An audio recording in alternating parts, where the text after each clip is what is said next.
Recording in progress.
Let's see. Good afternoon. Today is December 17th, 2025, and it is 3:27 p.m. As a quorum of the committee is in attendance, I would like to call to order the meeting of the Central Health Ad Hoc Appointments Committee. As a reminder, one of our committee members may also be participating by video conference, so the staff will be managing video and audio feeds of all participants closely to make sure we have a legally compliant meeting at all times.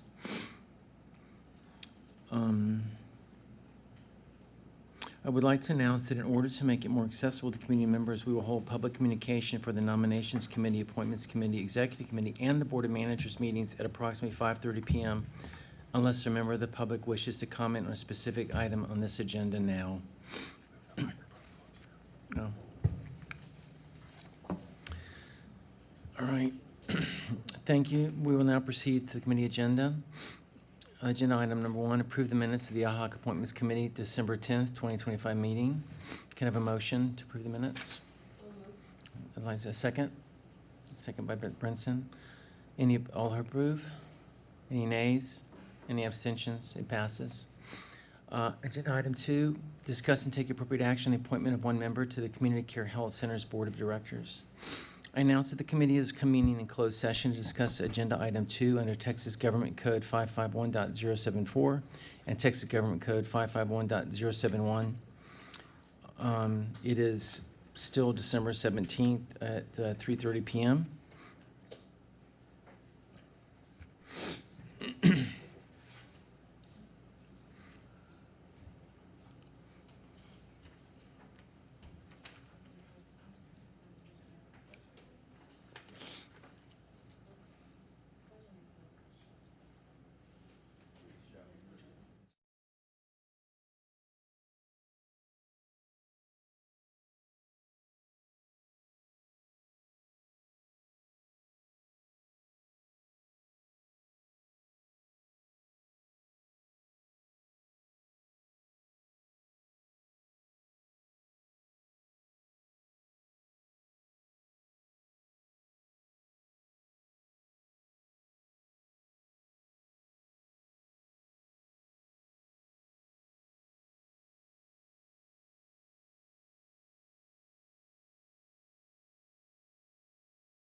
It is December 17th, 4:19 PM, 2025. At this time, we're going to open session.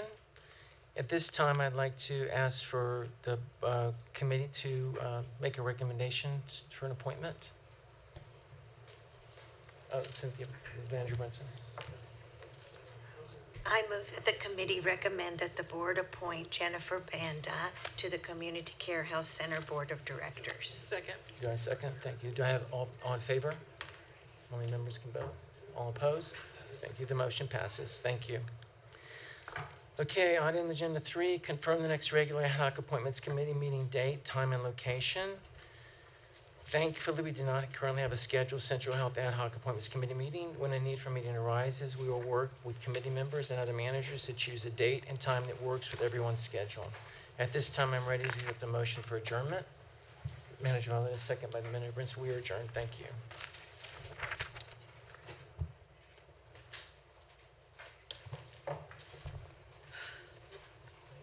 Madam Chair, are you now going to take over?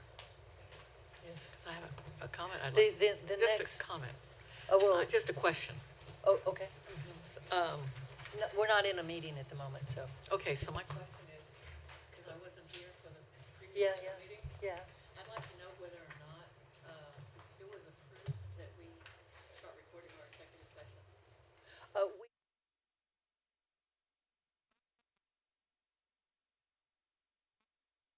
It was recommended from the committee, Okay. and that's an item on our Board of Managers agenda Okay, to vote today. on. Yeah, today. Okay. Yeah.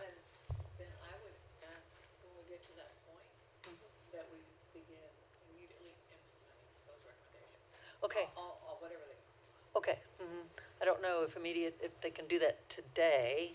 We'll have to see, but yes, the bylaws, once they're approved, they immediately take effect. Yeah. Yeah. So.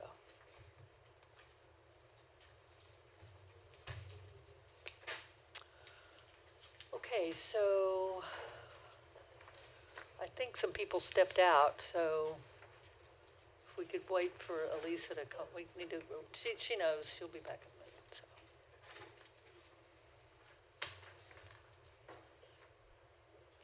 In the meantime, just to let everybody know, we have a long agenda. Sounds like something we always say, but we have a long agenda. We have some folks. It's getting longer by the minute? Yes, yes, it is. We have folks in town, so we need to, anyway, okay, we'll talk about that later.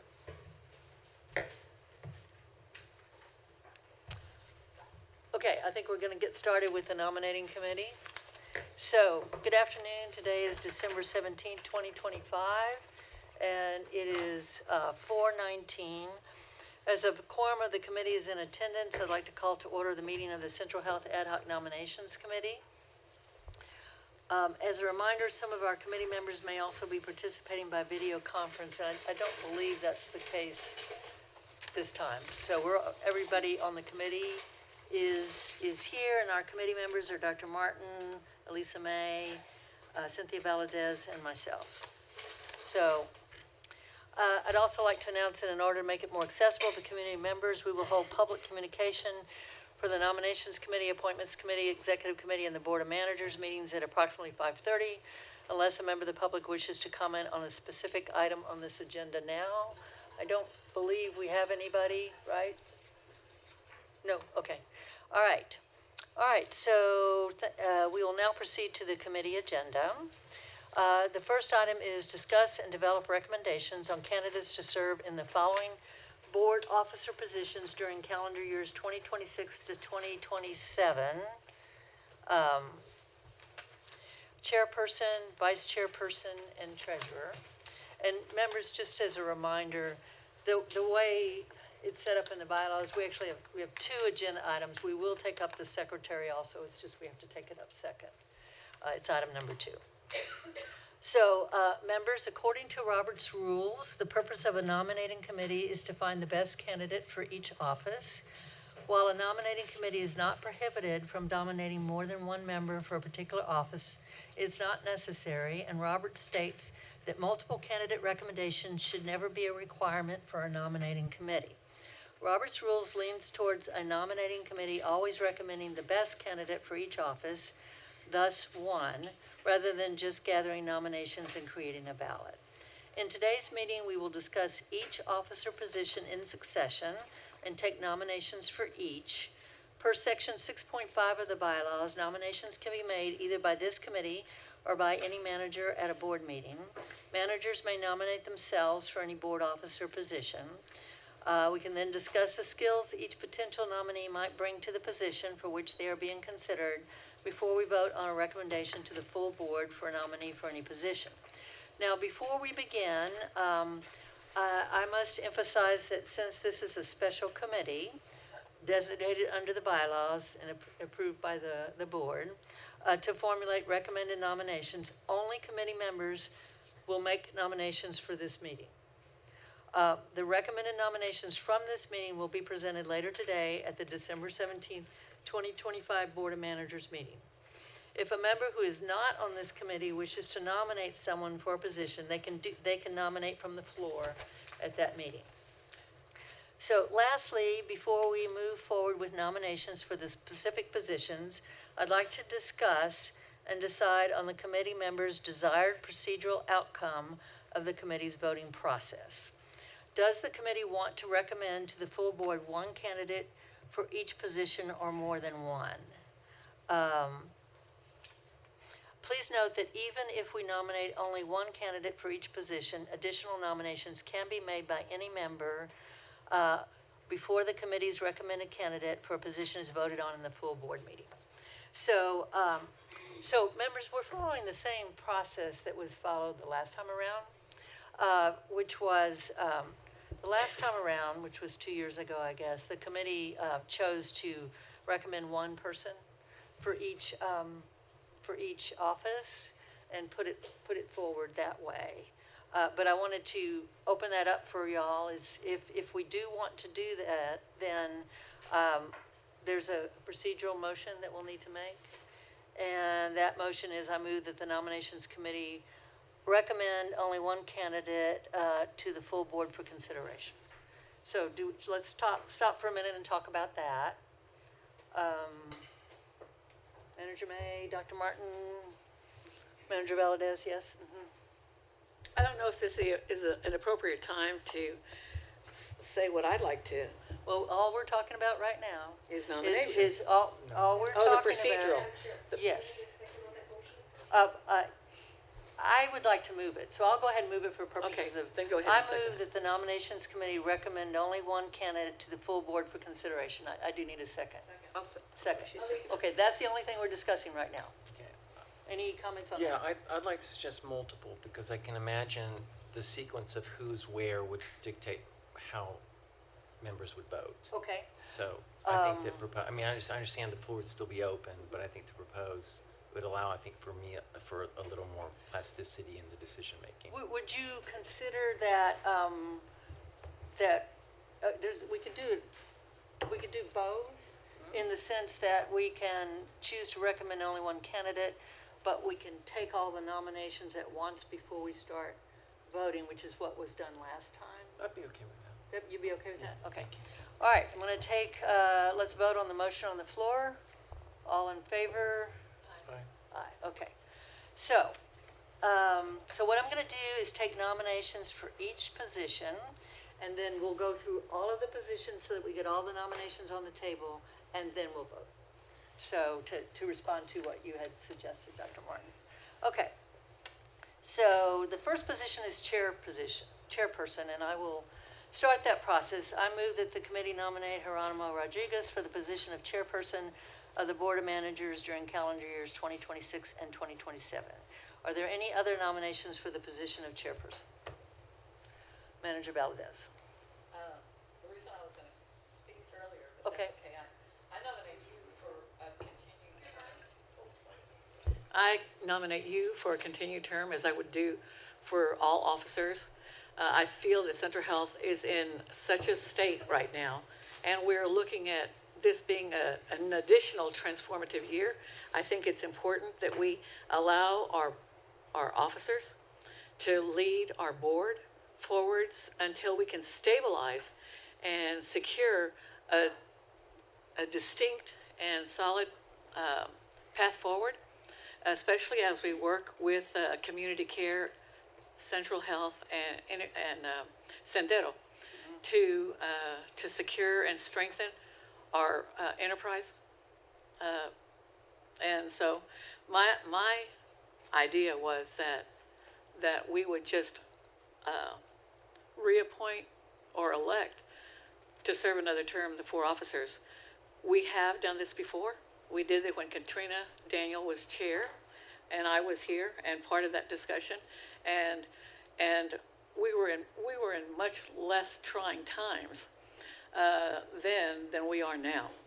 And so for me, as we look at presenting to the public and to the Commissioners Court and to the City Council a need for growth and strengthening our relationships, our collaborative relationships with and other enterprise members and with founding entities, partners, and as we look to strengthen, reinforce our relationships with our, and especially with our enterprise members, I would like the public to understand that we are in a very critical time in the growth of Central Health. And my only belief for offering this is that I truly think that this is a call for stability, and it's a call for a reinforcement of our commitment to making sure that Central Health moves forward in a positive and in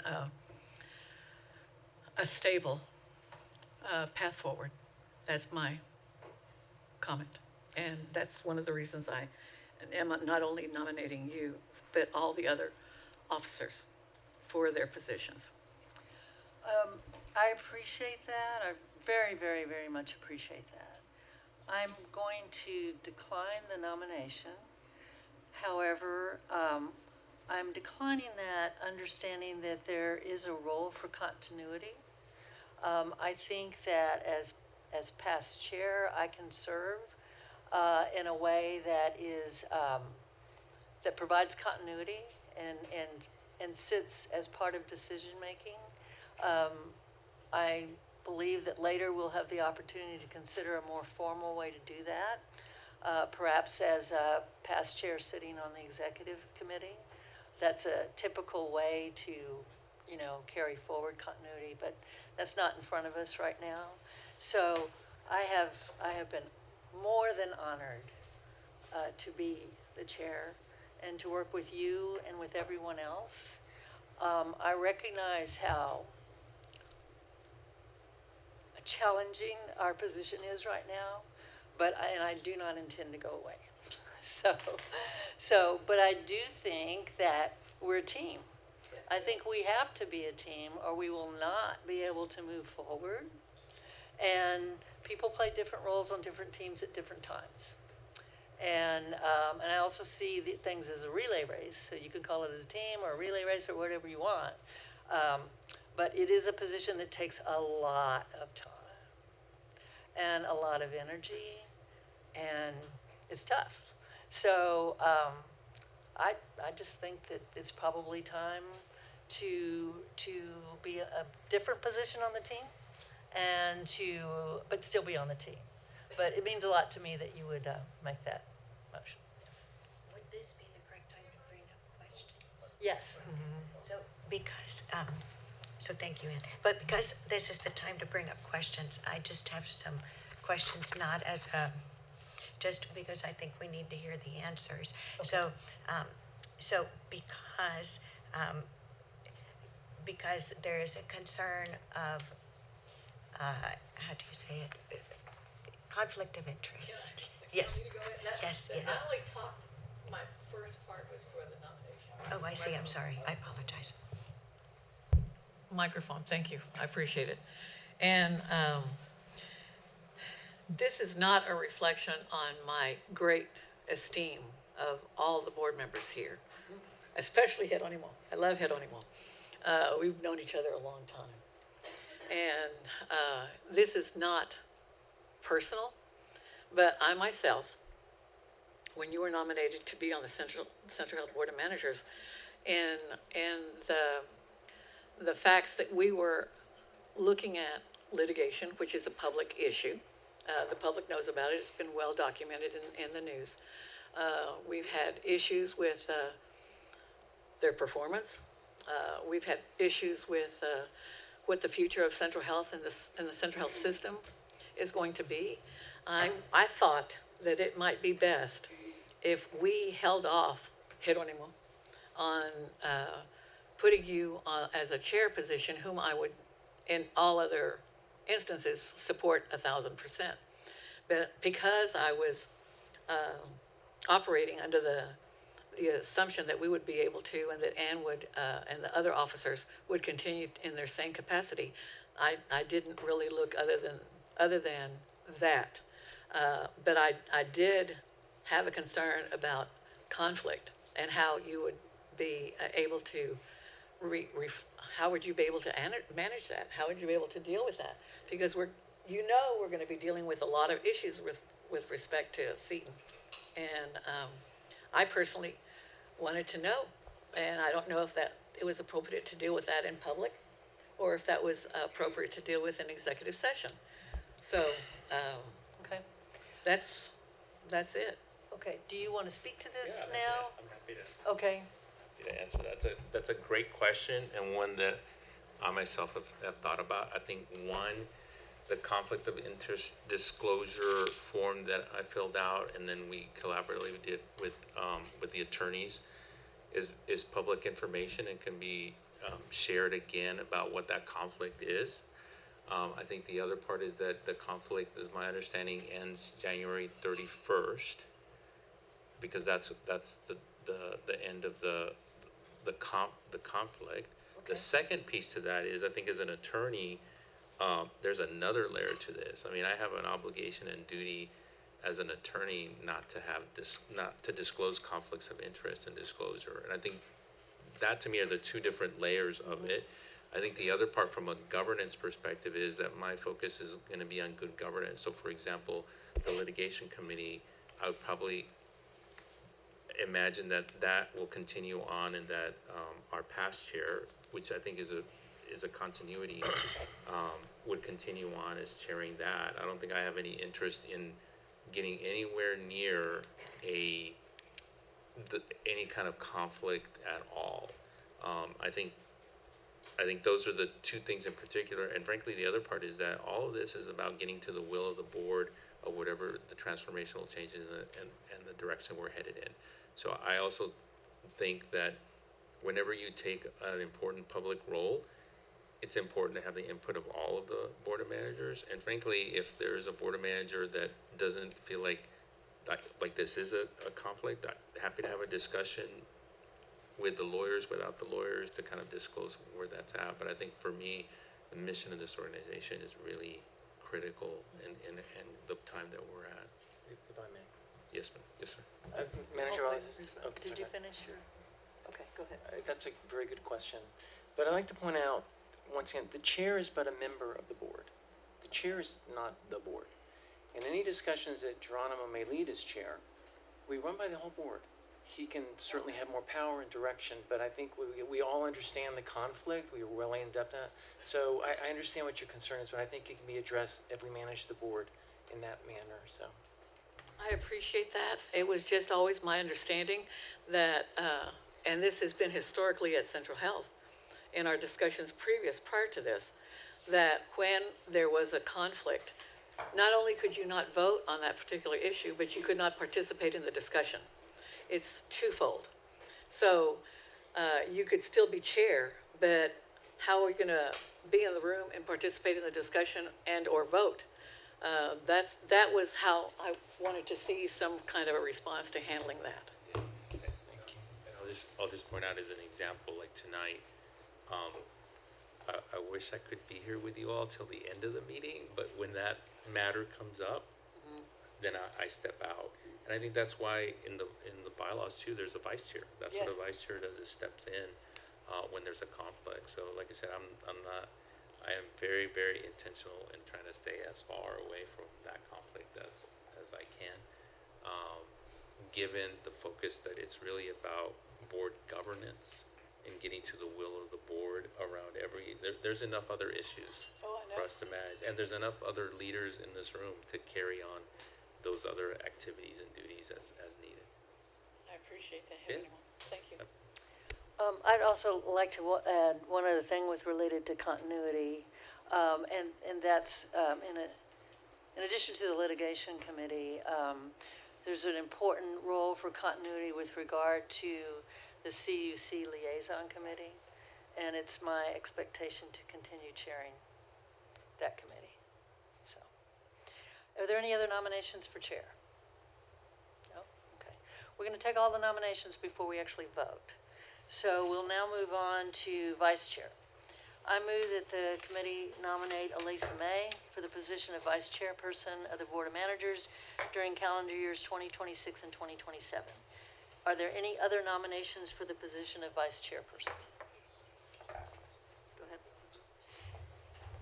For the purposes I stated earlier, I nominate Cynthia Brinson, Dr. Cynthia Brinson, for her role as vice chair.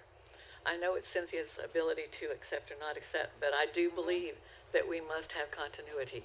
And I believe that this board is going, not only the board itself, but the organization itself is going through such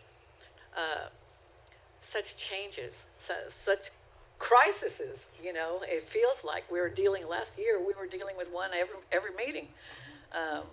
And I'd like to, again, for those purposes and others, I'd like to go ahead and nominate her.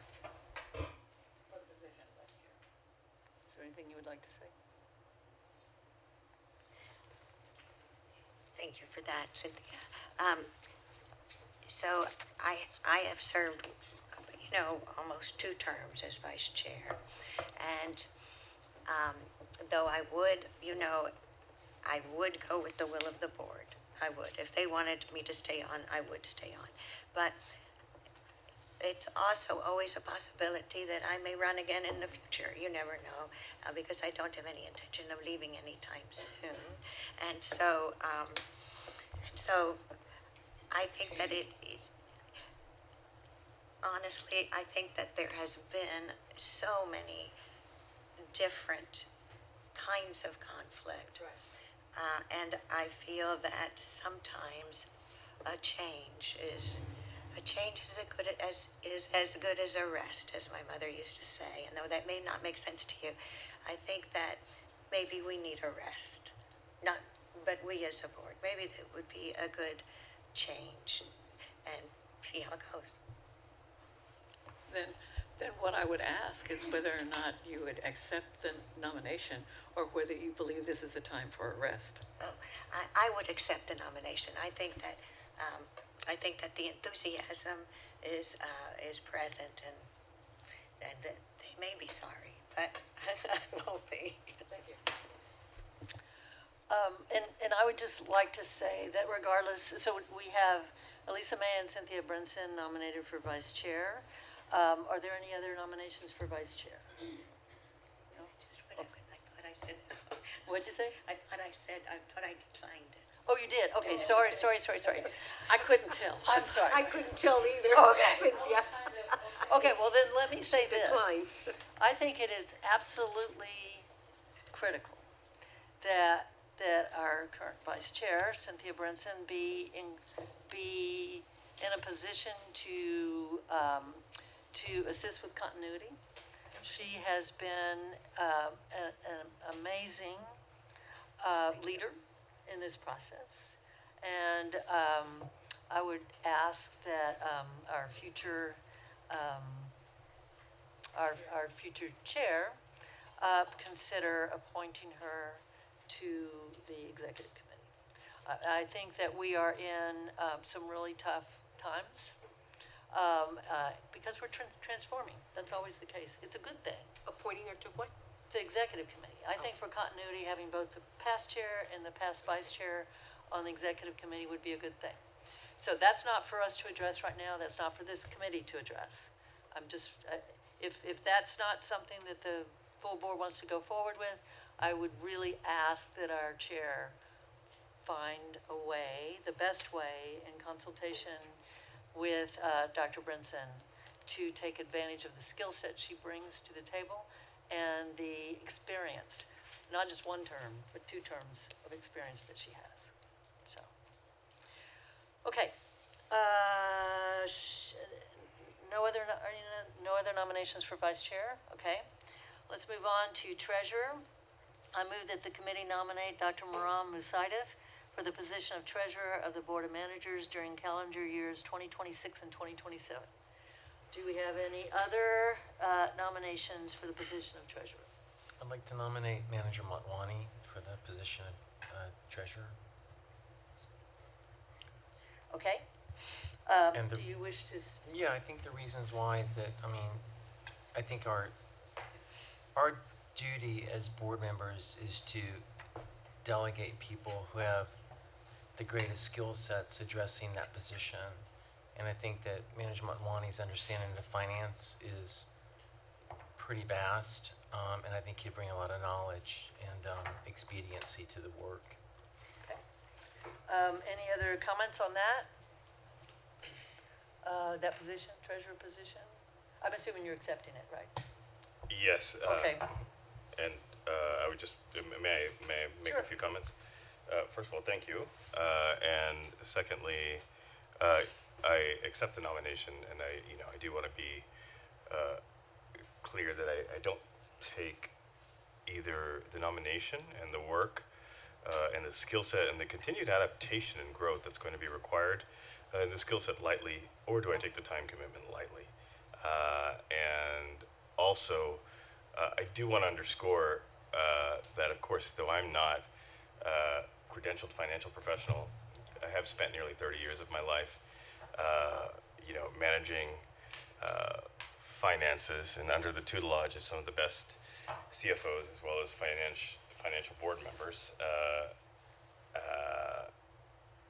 and have a profound respect and recognition for fiduciary duty, understanding, not just the P&L as it relates to the year, but really what that means in as much as forecasting, long-term, short-term, and then through the lens of accessibility and equity, particularly as applied to mission. And I would do my level best to make sure that our board, we're honoring that fiduciary duty. And so thank you so much for that nomination. Okay. Did you want to say something? Since Maram's not here, may I speak for her? Sure. Thank you. Maram would accept the nomination. She's in flight back from Washington. That's why she's not with us right now. She will try to join us later this evening, either on the phone or whatnot. So I wanted to get that clarified. And on her behalf, let me just say that I think Maram's done a real good job as our treasurer. No offense to my colleague over here. She's done a real good job as treasurer. She does a good job of managing the meetings. She's respectful to the people who come speak to us. And I think she's done a fairly good job about integrating all our comments and thoughts and including them. So for that, and her knowledge, of course, already having spent 2 years on that budget, she understands at a minimum what are, the innards of that budget and what are things to be concerned about. So I want to put her name out there on her behalf as well, speaking for her. I will. And I also accept the nomination. I didn't say that. I Oh, would, yeah, I'm but sorry, I didn't I ask you that. accept it. Thank you. So, I will also, with all due respect for my colleague, will speak for Dr. Musaitov. What is one of the most critical continuity pieces that we have in front of us is our finances. And Dr. Musaitov has been involved, very involved in what we've already begun to discuss that will carry over into the next year. Critical pieces of our finances. She was also integral to supporting and helping our staff bring forward options for us this year in a very, very complicated budget period, the most complicated budget period that we've had. And so that level of experience and continuity, I think it is the most critical position on our board for continuity. So I wanted to speak for her. So, shall we move, I'm gonna go forward with all the positions so that we have everything in front of us.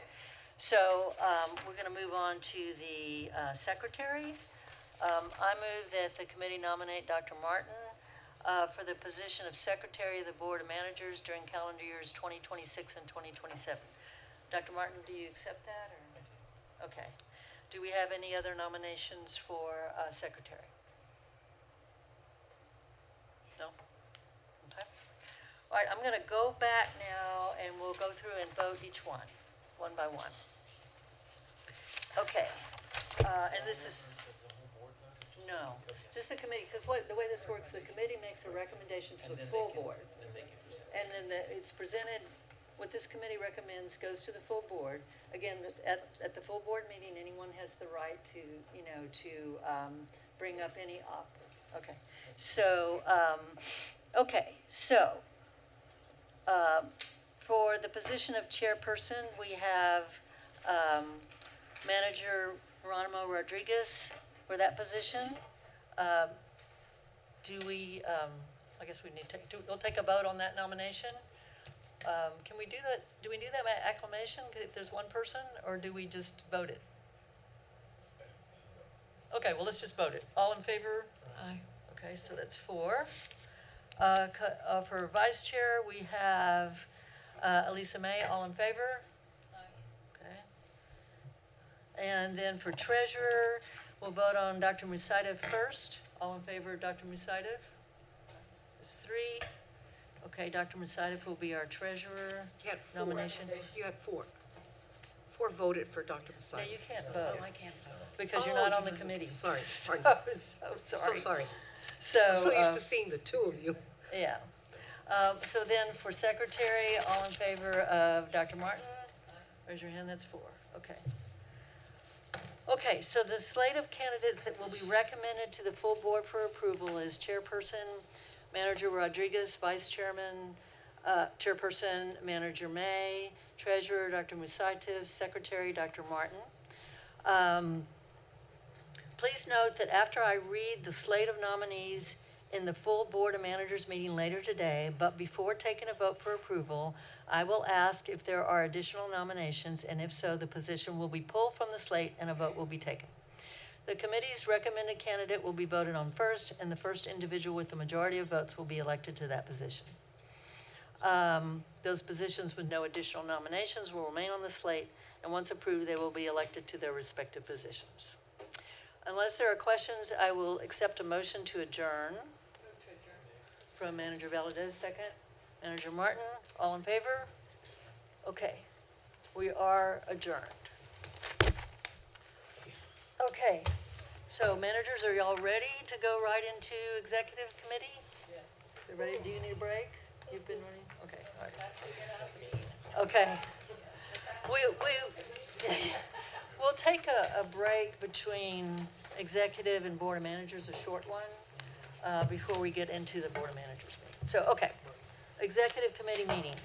Good afternoon. Today is December 17th, and it is 4:49. As a quorum of the committee is in attendance, I'd like to call to order the meeting of the Central Health Executive Committee. I don't think we have anybody on video, right? Okay. I'd like to announce that do I need to announce again? We are taking public communications at 5:30. All right. First item is to approve the minutes of the Central Health Executive Committee, January 29, 2025. I move that the committee approve the minutes of the Central Health Executive Committee meeting, January 29, 2025. All in favor? Okay. That's passed. Second, review and take appropriate action on the following. So we have, okay. Review and take appropriate action on the prioritization and tentative scheduling of items for consideration at future Central Health Board and committee meetings, and the proposed calendar year 2026 meeting dates for the Central Health Board of Managers. So, managers, what we are looking at today is 2 documents that are in your backup. And if you're having any difficulty finding them, Perla will help us. Perla's going to present to us. But there are two documents. One is the proposed schedule for next year, and the second one is related to that, but it's the table of board governance decisions for next year. So, Perla, do you want to go ahead and present to us, and then I'll make a Yes. few, I can make a few comments on the table. Okay. But you present first, and All right. So we're looking at the executive committee board packet, and I'm gonna start with the tentative schedules for January. Agenda items. This is a list of tentative agenda items. This list may change in early January, but for now, these are the items we have on the agenda. So if you look at this list, tentative schedules for January, you see that we are planning an infrastructure committee meeting to update the board on the comprehensive master facilities plan. On January, tentatively January 14th, that'll be confirmed after the board approves the calendar. We have a strategic planning committee scheduled. We'll continue conversations on the system transformation policy and strategic planning framework and process conversations. And then for the January 28th tentatively scheduled board meeting, you'll see there a list of several agenda items. I'm not going to go through them all. You can see there, I guess, of note is that we have invited Dean Lucanetti from the UT Dell Medical School to come back and give an update to the Board of Managers. Are there any items you would like to add or discuss? Yeah, let Or is me- anything missing? let me add a few Yes. things. Well, just a few comments. We will be having a CUC Board Liaison Committee meeting in January. Okay, that's right. I don't know when the retreats will be, but you've set this up as potential dates whenever the retreats are set, is that right? Correct. When we talk Okay. about the calendar, we can talk a little bit about the retreats. Okay.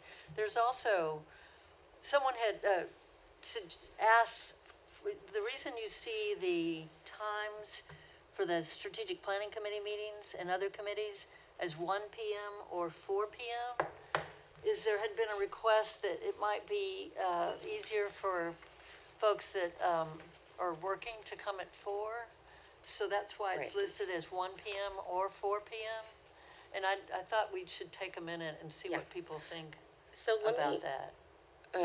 yes, thank you, Chair. Let me, Yeah. let me backtrack a little bit and go ahead and lay out the Okay, go ahead. calendar. So that is a second document you see here. It's a chart with blue headers.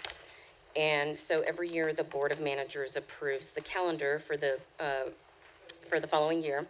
And so on the left hand of the dark gray bar, you see that we're maintaining the schedule, the regular schedule of strategic planning committees being on the second Wednesday and beginning at 1 PM. We're also, can use this as a placeholder for other committee meetings that afternoon. And then on the fourth Wednesday of the month, we will maintain the schedule of holding budget and finance committees around 4 o'clock, and then the regular executive committee around 5, and then the regular board meeting around 5:30. So that is the typical schedule, and we've had that for years. We'd like your feedback on that if you want to continue that. But on the right side of the dark gray bar, we're also proposing, staff is proposing, holding an additional day for other ad hoc meetings and retreats. And this is because, we had a lot of ad hoc meetings, retreats, special called meetings this year that were necessary. And I know that it was challenging for you as a board to, try to fit those meetings in. And so we are proposing if we have an additional day of the month where we can just hold, and everybody knows if additional meetings are required, we can hold them on that day. So that is why we're proposing these 3 days as a starting point. However, we are open to the will of the committee. So are these options, 1, 2, or 3? Is that what you're thinking, or? Yes, these are options, and I'm going to give Brianna Yanas credit for proposing these. She's familiar with your schedules, and she proposed these as dates and times that might work. So do you need the recommendation to recommend one of these as? Yes. Okay, so thoughts. Let's see, Dr. Martin, do you have any thoughts on these? Yeah, as a working stiff, Yeah. I mean, the 1 o'clock is very difficult. And if we're gonna have those block days, I ask that we please be given some significant heads up when that's gonna happen, but I really favor the 3 p.m. or 4 p.m. start date just for practicality issues. I would argue if we're gonna have a retreat, is actually a retreat, that we be doing on a Saturday or something like that. What everyone wants to hear, but I think that's to really take that time for a retreat and not feel rushed, get here exhausted and want to run out the door. So Dr. Brinson, do you have anything? Yeah, I have to agree with Joe that, I work, so Yeah. it's harder. So I'd rather start at 4 if we're gonna be doing the meetings at 1 or 4. Okay. Anyone else want to make a comment on those times? Mitt? Thank you. I do concur and appreciate the consideration of that for the stiffs, if you will. And that said, though I don't change my opinion, I do concur. I want to call out, honor, and acknowledge that there is a staff commitment required when we meet at 4 and in the evenings. Yeah. And that moves out of the business day. So it's not lost on me that when I ask for that there's a clear consequence on the other side, and I deeply appreciate that, and I just want to make sure to call that out. Okay. Other comments on that timing? Anybody have any comments? Did you have a comment? I was just going to agree with Joe and Amit for the later starting time and also for the Saturday retreats, or if there's any extraneous need for us to meet, that it be on a Saturday if it's at all possible, Okay. Saturday morning or whenever. Anybody else? Did you have a comment? Same thing, like Same thing? 4 o'clock and then Saturday for a retreat. Okay. If it's gonna be rare, but we should set a time on that if that's possible for all. Okay. Likewise. Okay, so Pearl, I think you're hearing consensus from the group that we're talking about a 4 o'clock and that we're talking about using a Saturday for retreat. Okay. All right. Do you? Okay. Is there a preference for any of these options, option 1, 2, or 3? You mean those particular dates? For the dates, the first option, I mean, we can certainly move those times, the start times to 3 or 4 p.m. Yeah. Or maybe 3:30, maybe we can meet in the middle. But in terms of the dates, is the 3rd Wednesday preferable, the 2nd Friday of the month, or the 2nd Monday of the month? Okay. Preferences. Go ahead. On the retreats, are we on that? You have January the 16th. I'm seeing 16th. Maybe my eyes are playing games on me. But is that a 16 on the second option? Yeah. Okay, Yes. that's a Friday. It's the second Friday, is what she said, that option. Okay, well, Yes. okay. So we're throwing out some days. If we want to stick to Wednesdays, which is when we tend to have our meetings, we can go with option 1. That would mean that you would meet on the 2nd Wednesday, on the 4th Wednesday, and potentially on the 3rd Wednesday. And hopefully those are not every If month. needed. And then, if Friday is a better day for the board, then we could try the 2nd Friday. Or if Monday is better, we could try the 2nd Monday Yeah, also. so let me just, board members, let me just ask y'all, we need to decide whether we would prefer a third Wednesday, a second Friday, or a second Monday for these ad hoc meetings. And again, hopefully those would not, there's not gonna be every month, but the idea is to hold the date. So do you guys, does anybody wanna speak about whether they prefer a third Wednesday, a second Friday, or a second Monday? So it's basically Wednesday, Friday, or Monday. Go ahead. Well, I like the Wednesday idea because then we always know it's a Wednesday. Okay. Which is helpful to me. Because Okay. I can forget, like, oh, you know, if it's once a month on a Tuesday. Yeah. That's a lot harder for me to. Okay. What, over here Wednesday, is that what y'all are thinking too? Well, Definitely not Friday. Okay, definitely not Friday. okay, Okay. what time on Wednesday would we be starting a retreat? So what I'm hearing is the retreats would be on Saturdays. Yeah, retreats would be Saturday. And so what I would propose is after the new chair comes on board, we would Yeah. pick some Saturdays that we can Yeah, do placeholders for retreats. Okay, So I'm this, I cannot do the 17th of Okay. January, Saturday 17th. okay, We can stay away from that date, I would appreciate do. it. okay. But generally for ad hoc meetings, not retreats, are you okay with Wednesdays? Not, as long as they're not in the morning. Yeah, it would be 4 o'clock, that's what Okay, we're saying. I'm good. Okay, all right, anybody else, Amit or Joe, did y'all have? Just Okay, go ahead. Wednesday's fine for you. Yeah. Okay, Amit, do you have a preference? Yeah, supporting the Wednesday Okay. notion, it's very good. The office knows that there's a probability I'll be out Okay. early. So so you got that right, Perla, the preference is the Wednesday, so that would be option 1, I think. yes, Okay, got it. And then what I'm hearing is no changes to the regularly right, scheduled except for the meetings. 4 o'clock. Can we keep strategic planning at 1 PM? No, we said 4 o'clock. Perla, we said 4 o'clock. Okay, I thought that was just for the No. alternate that's in- options. That's all. Okay, would o'clock. 3:30 be acceptable? I'm fine with 3:30. I'm gonna be running it, I'm- so. Okay. 1 o'clock is too. Is 3:30 better? 3:30. 3:30. Okay, Okay. All right.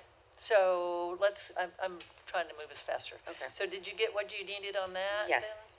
then? Okay, so let's go to the last item. I'm sorry, Pam, Yeah. will we get a finalized schedule sent to us? Yes. Yeah. Yeah. Okay. Are you ready for me to move to the last one? Yes. Okay, so the last one, I'll go over it and then Perla, add anything you'd like to. The last one in your packet is the fiscal year 26 board decisions relating to governance infrastructure.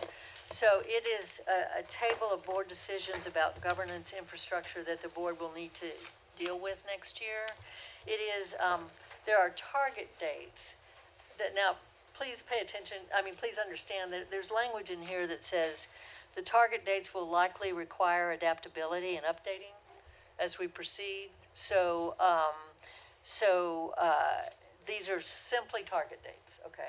The purpose behind this table is to, as we move to formalize, the governance, our governance processes, as a board, and as we continue to transform as a system, this is to get everyone on the same page in terms of the types of decisions that will have to be made that are governance decisions, not operational decisions, but governance decisions. So you can see those there, and if you want to make sure that everyone sees those, if you have any questions about them, we can talk about them now.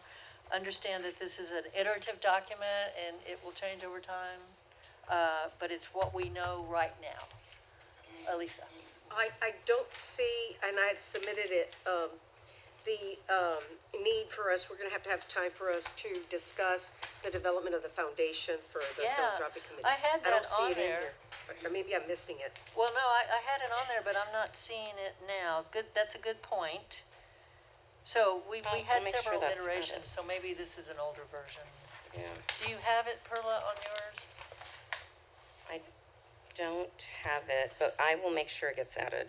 So it's, how would you like it worded, Elisa? approval of the development of foundation structures for now. For philanthropy, yeah.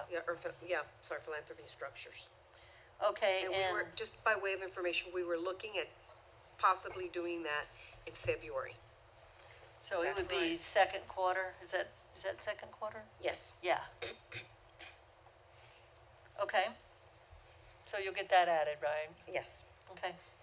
Madam Chair? Anything else? Yes. Mhm. With respect to these additional documents that we should be receiving, just as documents for our board packets and any ad hoc or committee packets, if we can please make sure we get this information at least 3 business days, I appreciate it, or 3 Okay. days prior to. Okay. And none of this, we're getting it, we got it this morning for a meeting that was 2 hours, the next 2 hours we were gonna be meeting. No, that's not gonna work. It's just not. It's very difficult as we're heading towards rough waters. So if we can please adhere to that. So that's the direction that has to be given to our chair, Okay. to our CEO, for Can we- staff to provide that information to us. Can we add that, Perla? Yes. In these documents that we're voting on, that are request? Yes, I think you can also make that part of the Yeah, motion. we'll I'll add put that it in the deck Yes, and go ahead. bylaws if I need Or, to. Yeah. we could also discuss it as part of the policy discussions That's we're right. having. That's what I So, said. I'll put it in policy and bylaws. I was trying to remember, and I think we've had one conversation before, and Dr. Lee, I can't remember if, let me just say this. I'm not sure if this is the right place, but we had a discussion with Dr. Lee about the whole governance being a two-way, or there's a tension here around it, or helping with that we might want to direct the administration to give us a draft of what it might look like to get material to review. I don't know if it's 7 or 10 days beforehand, Okay. and then allowing us the responsibility, or having us have the responsibility that maybe 3 or 5 days before the meeting, and again, it's not been decided, but to have 3 or 5 days before the meeting to have a deadline for our board to submit questions, which gives the administration the time to answer the questions and give them to us 24 hours before the meeting or 48 hours before, so that we're able to address kind of the issue that the manager's talking about. But giving the administration the grace or the time to say, okay, what can you live with and what's not humanly possible to kind of manage all of this. And so that's why I mean by the tension is, we want all this material to make sure we're following our duties, but we also need to give the administration the time and the space to think through and figure out how they are going to implement this throughout the entire organization. It's similar to that point was, like the infrastructure, the investments policy, where we asked questions and then the staff responded, sent them to us in advance, so that those were already answered, if you will, unless we had further questions. But that's it's in that similar vein, if you will, and I think that's a good way to manage everybody's talented time. So is that that's a request we're making now, but we need something back from staff on what kind of timelines work, right? Is that the thinking? And is that a policy? Does that become a policy, or is it part of this? Do you have a Well, thought? I think, Standard operating it's, procedures. yeah, that's what I was thinking, it's standard Standard operating operating procedures, procedures. Okay, but right. it's between the board and the administration, Yeah. so that they can hold us accountable and we can hold them accountable, Right. but it's Okay. very And transparent. they can learn to expect that from us, and then we learn to expect the responses back. Okay, so It's a policy. I'm gonna kick this to. It's gonna be a policy. Yeah. Recommendation. It's not, we're not voting on it as part of this, it's a Right. policy, and I think we talked about it before. right. We have, So is it noted enough, or? I think it's noted enough. I'd also Okay. like to have more conversations with our next chair about expectations from staff. And I believe the bylaws and policy committee made a motion to directing staff to work on some policies and SOPs and Yeah, I to come thought back that's in that, isn't before it? March. So Right. that could be something where that it we was. work on. Okay. Okay. All right, anything else on the table of board decisions? other questions or thoughts? Yes. Forgive me if I missed this. I just wanted to ask the committee what, if, say, one of these targets are missed, say, like we're winding down a board meeting, can't Yeah. get to an item, priority, it'll come to a following meeting. Yep. What is the sort of, I guess, governance-related workflow in as much as amending this? Or is that codified already? And forgive me if I missed it. No, it's not codified, so it's a good question. I would think that this is, to me, it's akin to the schedule we're adopting. In other words, it's what we're thinking right now. I would think that and I'll defer to the, next chair, but I would think that what staff would do is they'd be working towards these targets, and as soon as they're thinking, well, these targets aren't gonna work, then they would bring that back, and they would be working with the chairs, because you'll see that second column that says committee/meeting. These different decisions are aligned with different committees. So for example, approve the facility system plan, that would be aligned with the committee that you're chairing. And so that would be and it's right now slated for third quarter, so you would be working with the staff to say towards that target, and if that target is not gonna work, then y'all would adjust that and let the board know. So you'd bring it back and say, that's not gonna work, instead we're working for fourth quarter or whatever it is. So it's a collaborative process between the chairs, between the chair, the committee chairs, and staff in terms of keeping this updated. Is there a ultimate, and this is granular, and feel free to just push this aside if required, but is there like sort of an ultimate buck stop? Let's just say chairs like get buried, or like is there somebody who has the ultimate sort of, wait a minute, I've got to check and make sure, okay, this one hasn't, but this one, we missed it, I need to make sure to put this in process. Is there an accountability? And basically what I'm agree. looking for is that if we miss something and then we find out a quarter later that, for somehow, like just through tons of work streams layering on each other, that we haven't gotten somewhere, then, there are like, I think, a number of staff that could be, like, it's like, all right, well, where's the CEO or where's the deputy administrator on this, or where's That's our right. board, where's our board liaison on this, and like, it's like, Yeah. so do we want to assign like, just kind of a final accountability on My the thought maintenance is of this? that your board chair is, Okay. is holding the accountability here, but because these are governance decisions, these are not supposed to be operational decisions. Okay. And they're not everything the board's gonna vote on. These are the big ones. Okay, I'll look to Geronimo, but that's what I would think, is that you and your executive committee would take care of that, right? Yeah, I think, under the bylaws, Policies, under the bylaws, the policies. policy and bylaws. Policy and bylaws, the executive committee works with the president and CEO around agenda setting. So I'd Yeah. imagine that we would have a discussion about what board members have priorities in, with committees, and then trying to align the agendas and time periods, and then making sure that there are things that are ready for vote, or things that are going to the committee, or things that are on a list of things that are going through, but also being transparent with the rest of the board to make sure that you all know where we are at a certain time period. And that holds the accountability to the executive committee about the shared governance with the board, but also is working transparently with the administration and make sure that we know where things are going, so that when you're asking a question, we can answer it pretty quickly. Did that answer your question? yeah, that makes sense, and I think it just lends Yeah. itself to your point that this is kind Yeah, of a breathing document that's a framework, Yeah. and, so thanks. And the other That's purpose helpful. behind this is just, there are so many moving balls, with things in the air.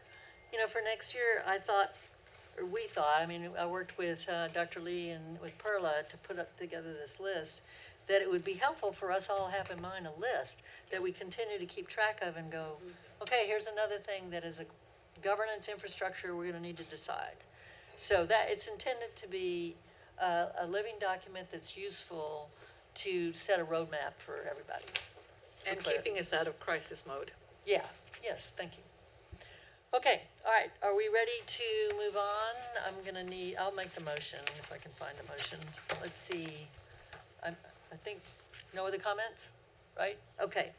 I move that the committee approve the proposed calendar year 2026 meeting dates and times as adjusted in our conversation for the Central Health Board of Managers and the fiscal year 2026 board governance decisions table, again, as adjusted to add the philanthropy decision making. Do I have a second? Second from Dr. Brinson. Executive committee members? Yes? All in favor?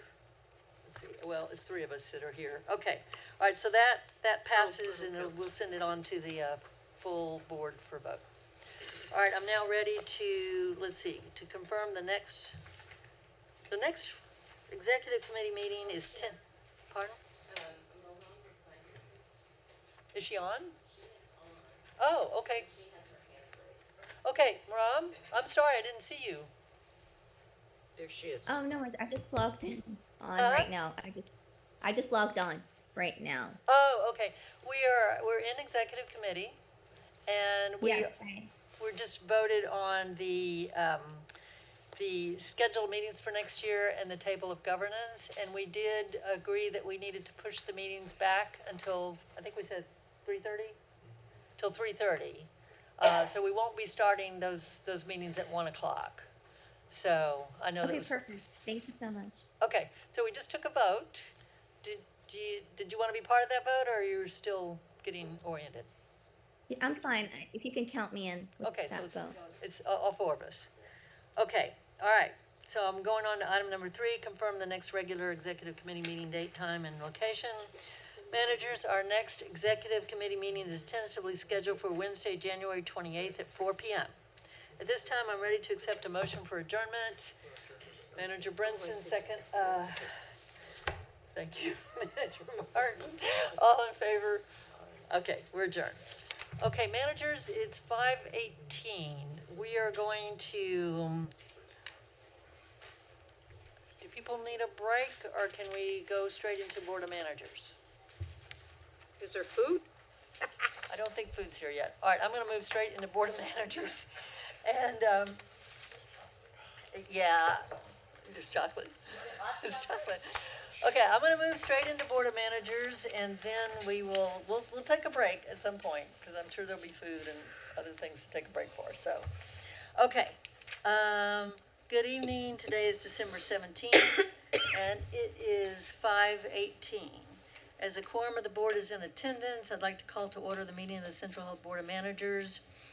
As a reminder, some of our board members may be also participating by video conference, so the staff will be managing video and audio feeds of all participants closely to make sure we have a legally compliant meeting at all times. We'll now proceed to, let's see, public communication, we can't start before 5:30, right? So should we go ahead into the first item? Huh? Chair, we have all our speakers here. Pardon? Everyone who signed up is currently here if you want to get started with public communication. Okay. Okay, because I then want to get to, our first item, which is our resolution honoring, Shannon Jones. She's not here yet, okay. All right, we'll take public comment first. Who do we have for public comment? Thank you, Chair. I'll call up Mr. Larry Wallace Sr. with the Okay. Blackman's Eye Clinic while I read this evening's public communication. Okay. When called upon to speak, please introduce yourself by name before beginning your comments. If your comments will focus on a specific item or issue on the agenda, please indicate the full item number. Each speaker will be limited to 3 minutes. Once speakers have reached their limit, we will allow 30 more seconds to wrap up comments before their mic is muted. Due to the restrictions of the Open Meetings Act, the board may be restricted in discussing any items that are not listed on the agenda for this meeting. The board may choose to set aside any new issues for discussion at a future meeting. Thank you so much, Mr. Wallace. You have 3 minutes.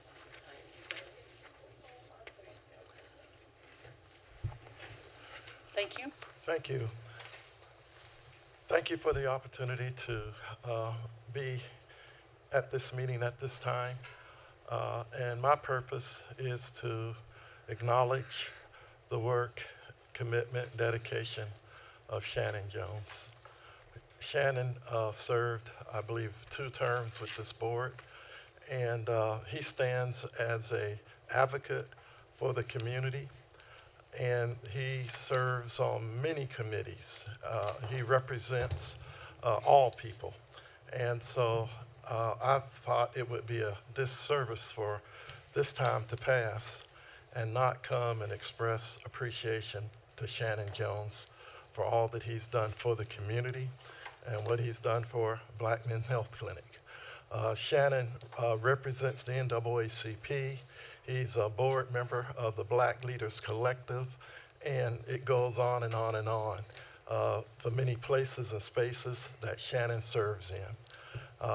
It takes courage sometimes to stand up for unpopular topics, but Shannon has always displayed the boldness and the courage to do that. As you know, he had a long history with the city of Austin, and so it just continued. And now as he comes to the end of this part of his service, he's not done. We're not going to let him just go home and go fishing. We will continue to engage Shannon because he brings so much to the table. He has a high degree of regard and respect from this community. And as he serves on this board, just know that he represents you well in the community. And he has your interest at heart as well as that of the community. So I just wanted to come by and just say, Shannon, we appreciate you, and let this board know that the community appreciates you. And what I have is just a little something. I'll read it. Somebody said you like certifications. So this is a certificate of commendation from the Black Men's Health Clinic, presented to Shannon Jones in recognition of your unwavering commitment to health promotion, health equity, and the advancement of inclusive, culturally responsive health care for all communities. Your meaningful support of the Black Men's Health Clinic has helped us advance equitable access, dignity, and wellness for our clients and anyone most impacted by health disparities. Presented by the undersigned the 17th day of December, 2025, Larry Wallace Sr. and Dr. Larry Wallace Jr. Thank you, Shannon.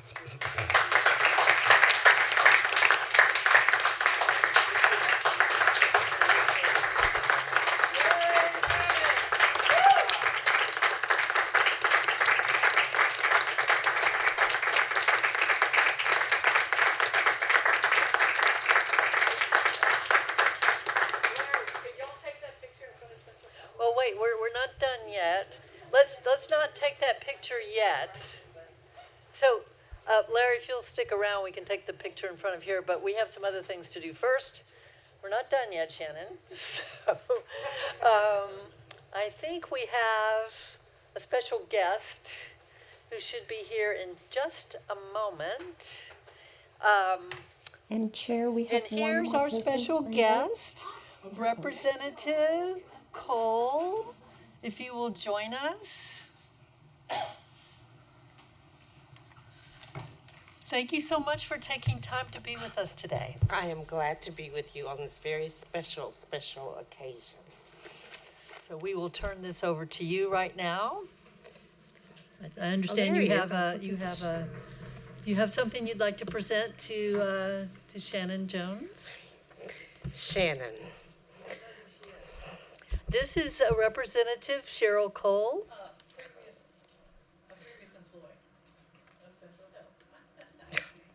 And a state representative, so yes, I'm a former state city representative. councilwoman.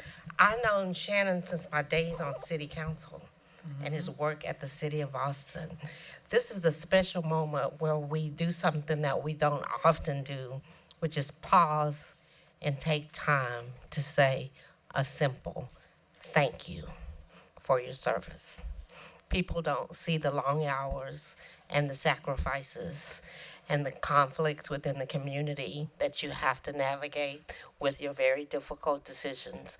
But I remember them all, and I am so proud of you and proud to have the opportunity to be here and bring you this resolution from the state of Texas.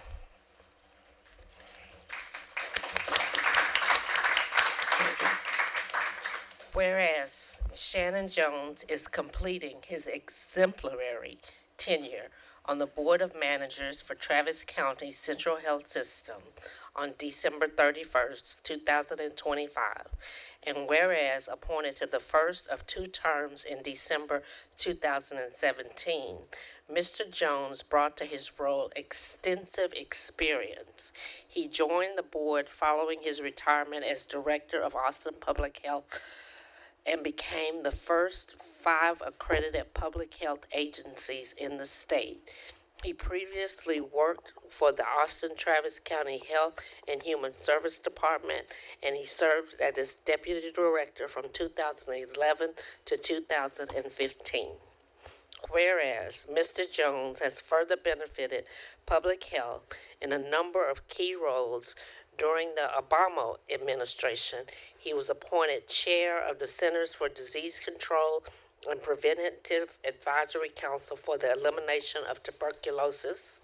He also served the CDC as a member of the National Study of Determinants of Early Diagnosis, Prevention, and Treatment of Tuberculosis in the African American community.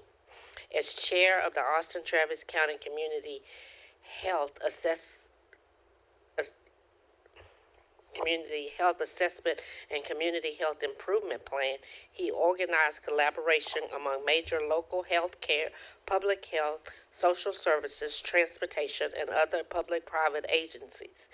He is known to many Central Texas residents as the founder of Health Talk call-in show on community radio KAZI 88.7.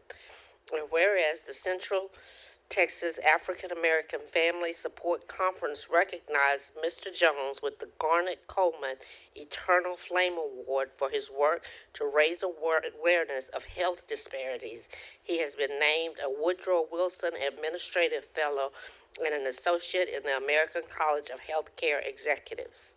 And whereas Shannon Jones has made a positive difference in the lives of Travis County residents through his outstanding endeavors on behalf of public health, he may indeed reflect with pride on his contributions. Now, therefore, be it resolved that Shannon Jones III be commended for his service on the Board of Managers of Central Health, and that he be extended sincere best wishes for the future.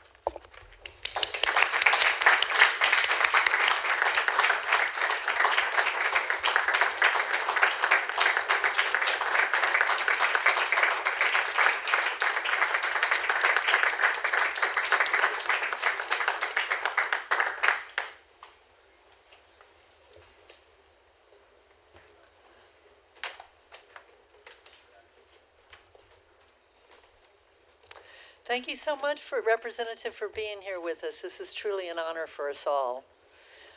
Shannon, we have 2 more things for you. So don't get too comfortable. Let's see. First, we have a resolution from Central Health that I'm just going to read part of. And then the second, we have a special surprise for you with the letter, which I'll read to you. So the resolution is, we have a resolution that we're having framed for you, I believe, to Shannon Jones III for his service as a member of the Board of Managers of Central Health. Whereas Shannon Jones III has devoted his career to advancing public health, health equity, and community well-being throughout Austin, Travis County, and the state of Texas. And whereas Mr. Jones served with distinction on the Central Health Board of Managers, applying decades of experience in public health leadership, community engagement, and strategic planning to strengthen the healthcare safety net and improve outcomes for residents across Central Texas. We have a couple of other whereases, which I'm not going to read through because we've done some of those, but Whereas through his vision, leadership, and unwavering commitment to equity, Mr. Jones has left an indelible impact on public health infrastructure, community partnerships, and the health and wellness of Central Texas residents. Therefore, be it resolved that the Central Health Board of Managers hereby honors and commends Shannon Jones III on the occasion of his retirement on December 31st, 2025, expresses its profound gratitude for his exceptional service, and extends its best wishes for continued fulfillment in all his future endeavors in the postscript, including his future work with us. So, thank you. Now, here's the special letter, okay? Dear Manager Jones, thank you for your extraordinary service on the Central Health Board of Managers from 2018 through 2025. Your leadership, wisdom, and steady commitment have made a lasting difference for our organization and for the communities we serve. You brought decades of experience in public health, community engagement, and strategic planning to the board's work. More than that, you brought a deep sense of purpose and humanity to every conversation and every decision. Your voice consistently elevated the importance of equity, accountability, and long-term impact, helping to strengthen the Central Health system and advance our shared mission to improve health outcomes across Central Texas. In recognition of your unwavering advocacy for public health, your leadership in advancing health equity, and your enduring contributions to the well-being of Travis County residents, we are proud to honor you by naming in your honor a community room at the future Colony Park Health and Wellness Center.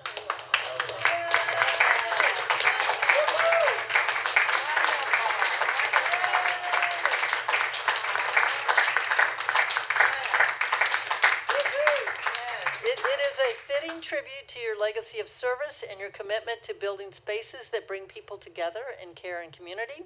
Your presence on the board will be deeply missed. Postscript, however, we're not going to let you get away. Undo postscript. We are profoundly grateful for the time, thoughtfulness, and heart you bring to this work, and for the example you set for those who will follow. With sincere appreciation and gratitude, your Central Health family and fellow board members.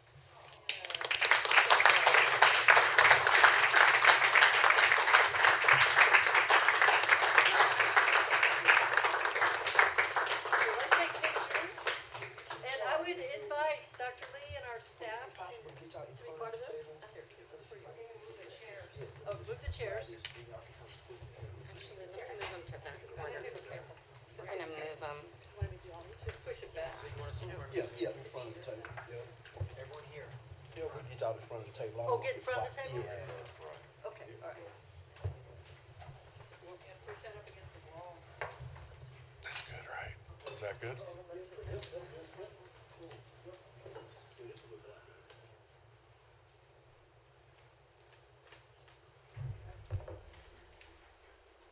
Everybody get in, and our staff folks too. I know there's a lot of you. I'll take it. The board first. Okay. Okay.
Yeah, but first, I forgot, Dr. Lee wants to say something, so we'll sit down for a minute.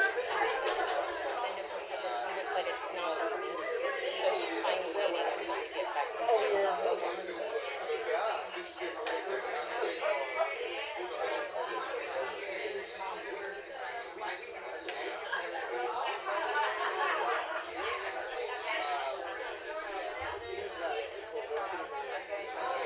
That was so good. Yeah, that was Maram's idea. Leah's gonna cry. So good. That was good, that was good.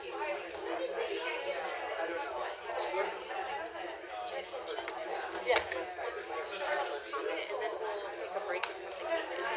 Yeah, exactly. So you want to do that right now? Yeah, we can. Okay, yeah, that's better.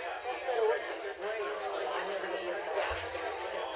So, okay, everybody, if we could, if you could have a seat, board members, if y'all could have a seat.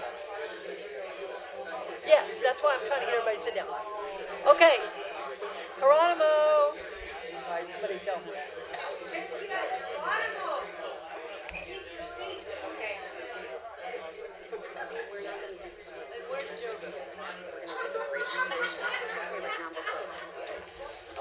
Okay, board members, we have a few more things to do to close out this item.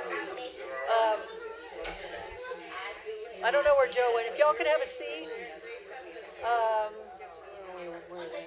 Okay. All right, we're going to proceed first. Dr. Lee would like to make some remarks, and then I believe that Manager Jones would like to make some remarks. All right. Yes, what we're gonna do is Dr. Lee's gonna make a few remarks, Mr. Shannon Jones is gonna make a few remarks, and then we have, one person, for public comment, and then we will break for food. So, and let me just say, I wanna recognize that, Dr. Musadif is with us, so we'll find a way to airbrush her into the pictures. And, I also want to thank her and acknowledge that she is the person that helped us think through how we could possibly say thanks to you, and came up with the concept of, well, a community room would be great. So I wanted to give her the thanks for that idea. So, Dr. Lee, do you want to go ahead? Sure. Thank you, Chair Kitchen. So think of this as an encore, Manager Jones. So Manager Jones has contributed an extraordinary 8 years of service to this organization. His entire career has been built on community, lifting it, listening to it, fighting for its health and well-being. Manager Jones served our community on this board during one of the most challenging times in public health history.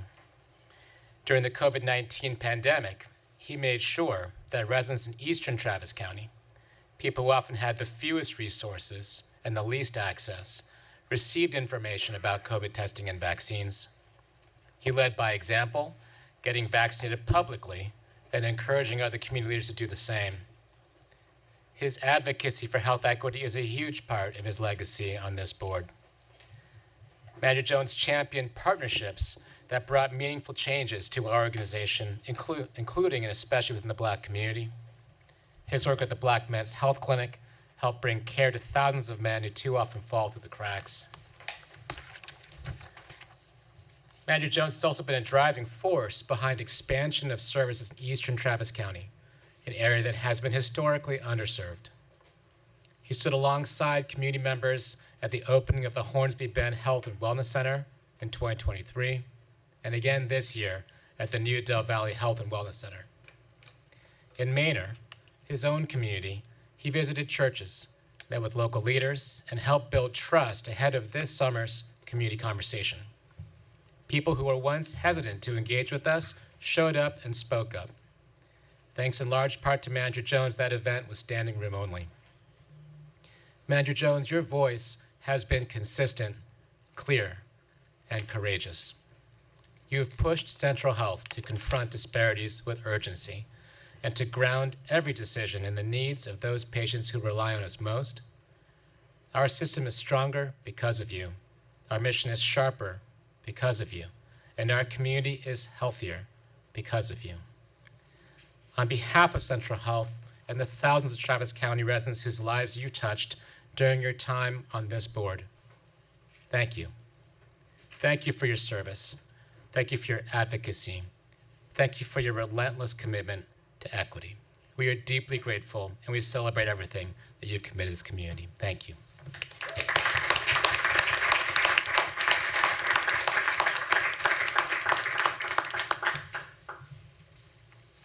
Yes, yes.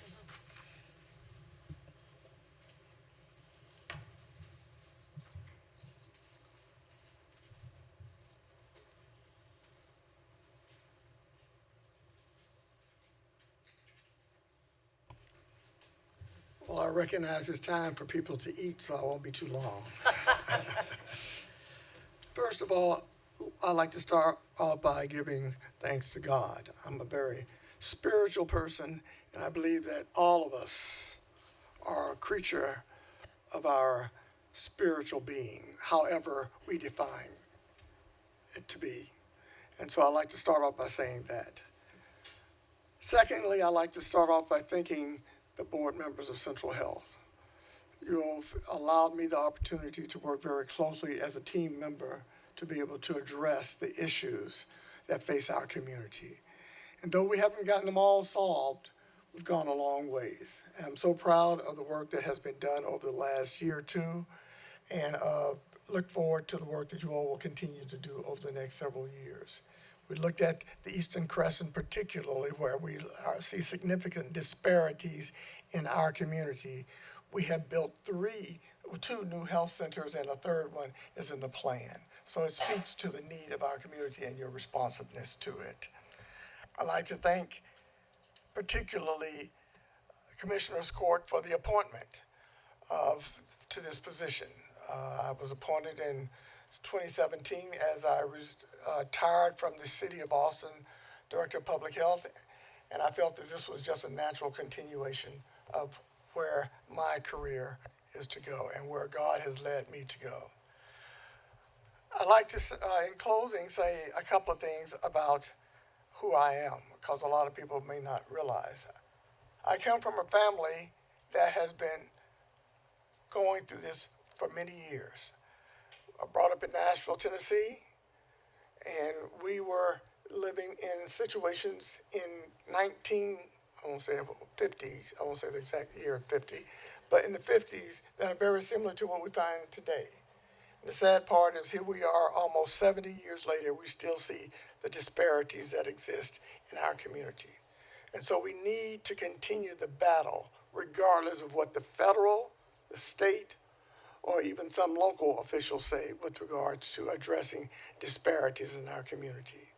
It is my commitment that as things continue to go, that I will retire, I will rest for a while, take some time off, but I'm not going to end this commitment, because my mother and my father, who were both public servants, taught me something very, very important that I carry to this day, and that is, if it wasn't for those who came before us, we would not be where we are today.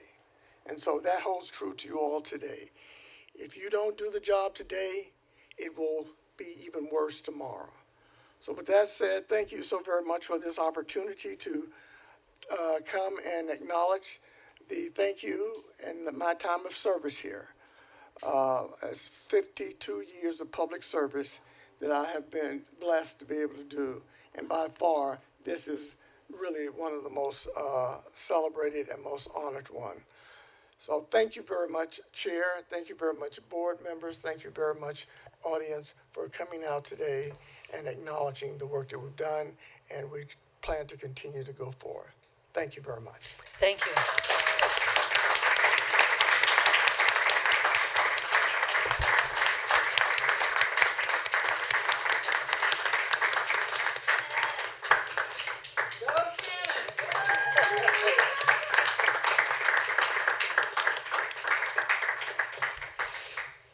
Okay, managers, we have one public comment, and then after that, we'll break for food. So can we go ahead and take our public comment right now? Yes, Chair. We have Chase Wright with the Hungry Hill Foundation. Thank you for being here with us. Y'all put me in a hard spot while everybody's rushing to get food. We apologize for that. But Absolutely. And I'm honored actually to be here. As grateful it is, I know we always come here with complaints, so I'll try to make this board meeting, since it is already being celebrated as a special one, a historical one to me, try to make it quick here. Hungry Hill is very, very, very happy with where we've ended at, and a big part of that is because of the support in such a difficult year. He briefly hinted at federal, state, all of these disparities, all of these cuts, all of these changes that we were facing within this year that was brought onto us randomly, right?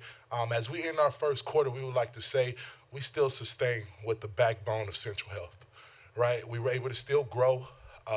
We heard the call of how scarce resources were. In this first quarter of the 25-26 fiscal year for us, we were able to merge with 3 smaller organizations to make our organization that much bigger. This collective is known as the Nova Vita Works. Access to healthcare is our prominent mission at this point, and we brought people into our ecosystem to strengthen it. We heard, and we saw, and we reacted. Right, in this 2026 year, we're hopeful to be in a space where we can continue to grow, where we continue to make great impact, and we're going to ask for your support. The torch has been carried a long way, and I feel, just like I said, honored to even come up here after you. We want to say thank you, Mr. Jones. We want to thank you for giving us calls to action in the community, for us to be people powered by our own solutions. Right? And from a street level of solutions, we really appreciate that, and we thank y'all for backing us, thank y'all for trusting us, and we want to say, as partners moving forward, we're hopeful to be the better partners. Nova Vita Works will be introduced to Central Health in this next quarter, and we're glad to bring on our partners, and hopefully we continue to make great impact in the Eastern Crescent and the other zip codes that we represent for Austin, Texas. Thank y'all so much.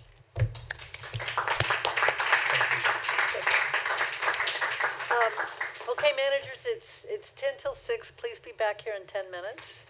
And we have a long agenda in front of us, and so we want to be sure and try to get started at 6 if we can. Oh, there's a cake in there? Yes, thank you. There is a cake, so please, everybody, join us for cake. And Shannon, we have cake for you, as well as dinner.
Pardon? Yes. We're back? Okay, managers, we're gonna get started back. The first item is the consent agenda. We have pulled 3 items off the consent agenda. So let me read to you the ones that remaining on consent. C1 is on consent. That's the minutes of the special call board of managers December 10th meeting. C2 is on consent. It's the quarterly investment report. C6 is on consent. That's the policy development guidance from the Policy and Bylaws Committee. C7 is the meeting dates and the table of board governance decisions from the Executive Committee. C8 is the recommendation from the Appointments Committee to appoint an individual to the Community Care Health Center's Board of Directors. And C9 is to ratify the board action on fiscal year 2025 performance evaluation of the Central Health President and CEO. So, I move that the board approve consent agenda items C1 and 2 and C6 through C9. Do I have a second? Second from Manager May. All in favor? Aye. Okay. We'll now proceed to the regular agenda. The first item is we're going to take up C3, which is, and we may take up C3 and C4 together because they're related. C3 is to adopt the fiscal year 2026 Central Health Investment Policy as recommended by the Travis County Cash Investment Management Department. And C4 is to approve the addition of Texas Class to the local government investment pools for Central Health. So we're taking up those 2 items. Let's see, do you, Manager Rodriguez, do you want to make a comment, or do you want to hear from them first, or? I just wanted to I pulled it because I just wanted to make a quick comment about Okay, the fact that I appreciate the process that was used where the board members asked questions and then the administration gave us all that information back to all the board members. Because I think the last thing I'll just mention is members, the reason I also pulled this is because the investment policy is part of our fiduciary duty, and wanted to make sure that you all got the answers to the questions around the Texas Class investment and the clarification from our administration. So I would just wanted to say thank you and appreciate you all being responsive. I think in the future, as we're talking about from a governance perspective about getting us answers beforehand and kind of allowing us to have questions, this was a great example of that and how we might continue to work together to get clarity for the entire board in terms of the fiduciary duty. yes, and I think just as a matter of clarity for the entire board, it would be good to identify what the questions were because we just got the additional information this morning, and I'm sure nobody's had the chance to even look at it. So could you could either you or our staff present what the questions were? I don't have them up, so I can't remember what they. Okay, well then maybe our staff can. So Nikki Riley, Deputy CFO, and Debbie Loudermilk. Okay. She's with Travis County. She's our Chief Investment Officer. Maybe I would like to clarify how our investments work. Okay. She is with Travis County, Debbie is, she's the Chief Investment Officer, and we have an interlocal agreement with Travis County for them to provide all of our investment services and cash movement services. In finance, we do not move the money. The treasurer does at Travis County under the direction of Debbie Loudermilk. She also makes all of our investments and sends those to us, and we book those journal entries. And that's the service that we pay for. Okay. So the investment policy is Travis County's investment policy, and we approve, when you approve the same policy that Travis County approves. It does follow the Investment Act of Texas. And so I just wanted to kind of lay that out there for everybody. There were absolutely no changes from last year. If there was a date in there, from one fiscal year to the next, it would have changed. There is one other item, Texas Class, which is a a cash pool that we wanted to start investing in. And there was a question about that, about the memo and the investment policy seem to contradict each other. And I believe that we've answered that question, but I'll let Debbie discuss what the question was and what the answer was. The answer is that Say the Texas question class. first. Oh. Do what? The question. Oh. It was about the mortgage. It was about Texas class and investing in collateralized mortgages, and then there was also one about interest, doing investments in things that are opposite of the interest rate direction. We don't invest in either one of those, and neither does Texas class. Technically, because they're under the Public Funds Investment Act, 2256 Government Code, they could invest in those, but they choose not to. And I got that answer specifically from their management. And we've used Texas class for about 5 years at Travis County, and just thought it was time that, we really needed to add it to Central Health as an option to invest in, so. And if I might just clarify, the question I had was the investment policy that we were asked to pass had a section that said that we were not gonna, there was certain ineligible investments that were not allowed in that policy, while the Tex class pool originally had said that they allowed any investments subject to the Texas Public Funds Investment Act. So there was a point of clarity that was just explained that I appreciate very much, and just understanding the clarity there. And Yeah, that's a good question. yeah, Okay, yeah. okay. Any questions from board members? No? Just one Yeah. quick one. Are we keeping track of the entities that we're investing in with respect to whether or not they prioritize healthcare agencies or scientific research and development, or whether or not is anybody following any of those things, or are we investing in, let's say, if it's a real estate entity?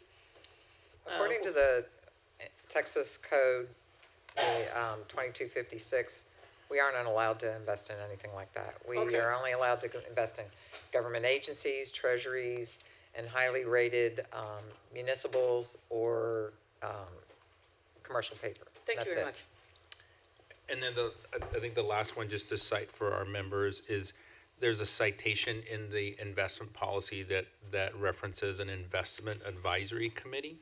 And there was a question that I had about who those individuals are and how they're appointed, and I really appreciated the answers on it. You all just responded back who they are, and then how those individuals are appointed. Since that wasn't in the policy, I just kind of wanted to ask that particular question. And I think the last one was about fees, just because I'm used to private equity and other things, and I think there was an explanation of you all are about as conservative as can be. Yes. While at the same time maximizing return for the safety of the corpus or the principal of the money. So I really appreciate the explanation of what the limitations are that's put on public funds to not be investing in very high risk or fee-based securities or documents or of any kind. And any fees would be paid by the seller of the securities, not by us. Yeah. Go ahead. It might have been in your document, but on average, what would you say is the percentage on the investments that you're making money on? What percentage would you say? 14%, 8%?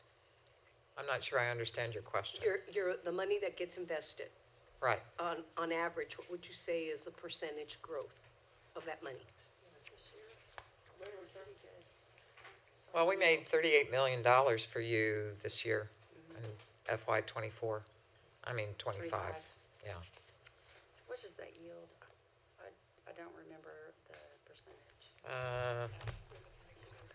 Yeah. That's wonderful. I was just looking more for a percentage, Yeah.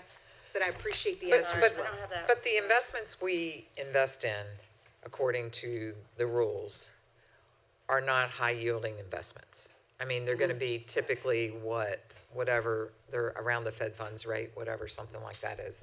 Because that's how government agencies and treasuries work, And then, again, what would that percentage be more or less? around 4%. Yeah. 4%, okay, that's It all I used need to to know. be 0.5%. Yeah, Okay. Yeah. For about 10 years, it was 0.5%. So right now is, we're earning a lot more yield on our investments right now. yeah. It's crazy, when I started in the investment business a long time ago, Fed funds rate was at 16%. Oh, wow. Yeah. Yes, it was back then. So, Thank you. sure. And you said you made $38 million for us at Central Yes. Health? And where does that money go? Does that get deposited in what? In a general fund? Does it go where? And if so, who is it that makes the decision as to how that would be incorporated into our budget? I mean, our, We budget investment revenue, Yes. and in 2025, we made more than what we budgeted, and that rolls to the next year in the contingency fund for you to budget so for it the goes next into year. contingency. Correct. Got it. Okay. All right, do I have a motion on items C3 and C4? I move to approve. Okay, so you move to approve items C3 and C4? Yes. Okay, second, Manager Valdez. All in favor? Okay. All right, we'll now move Thank you. on to, thank you all very much.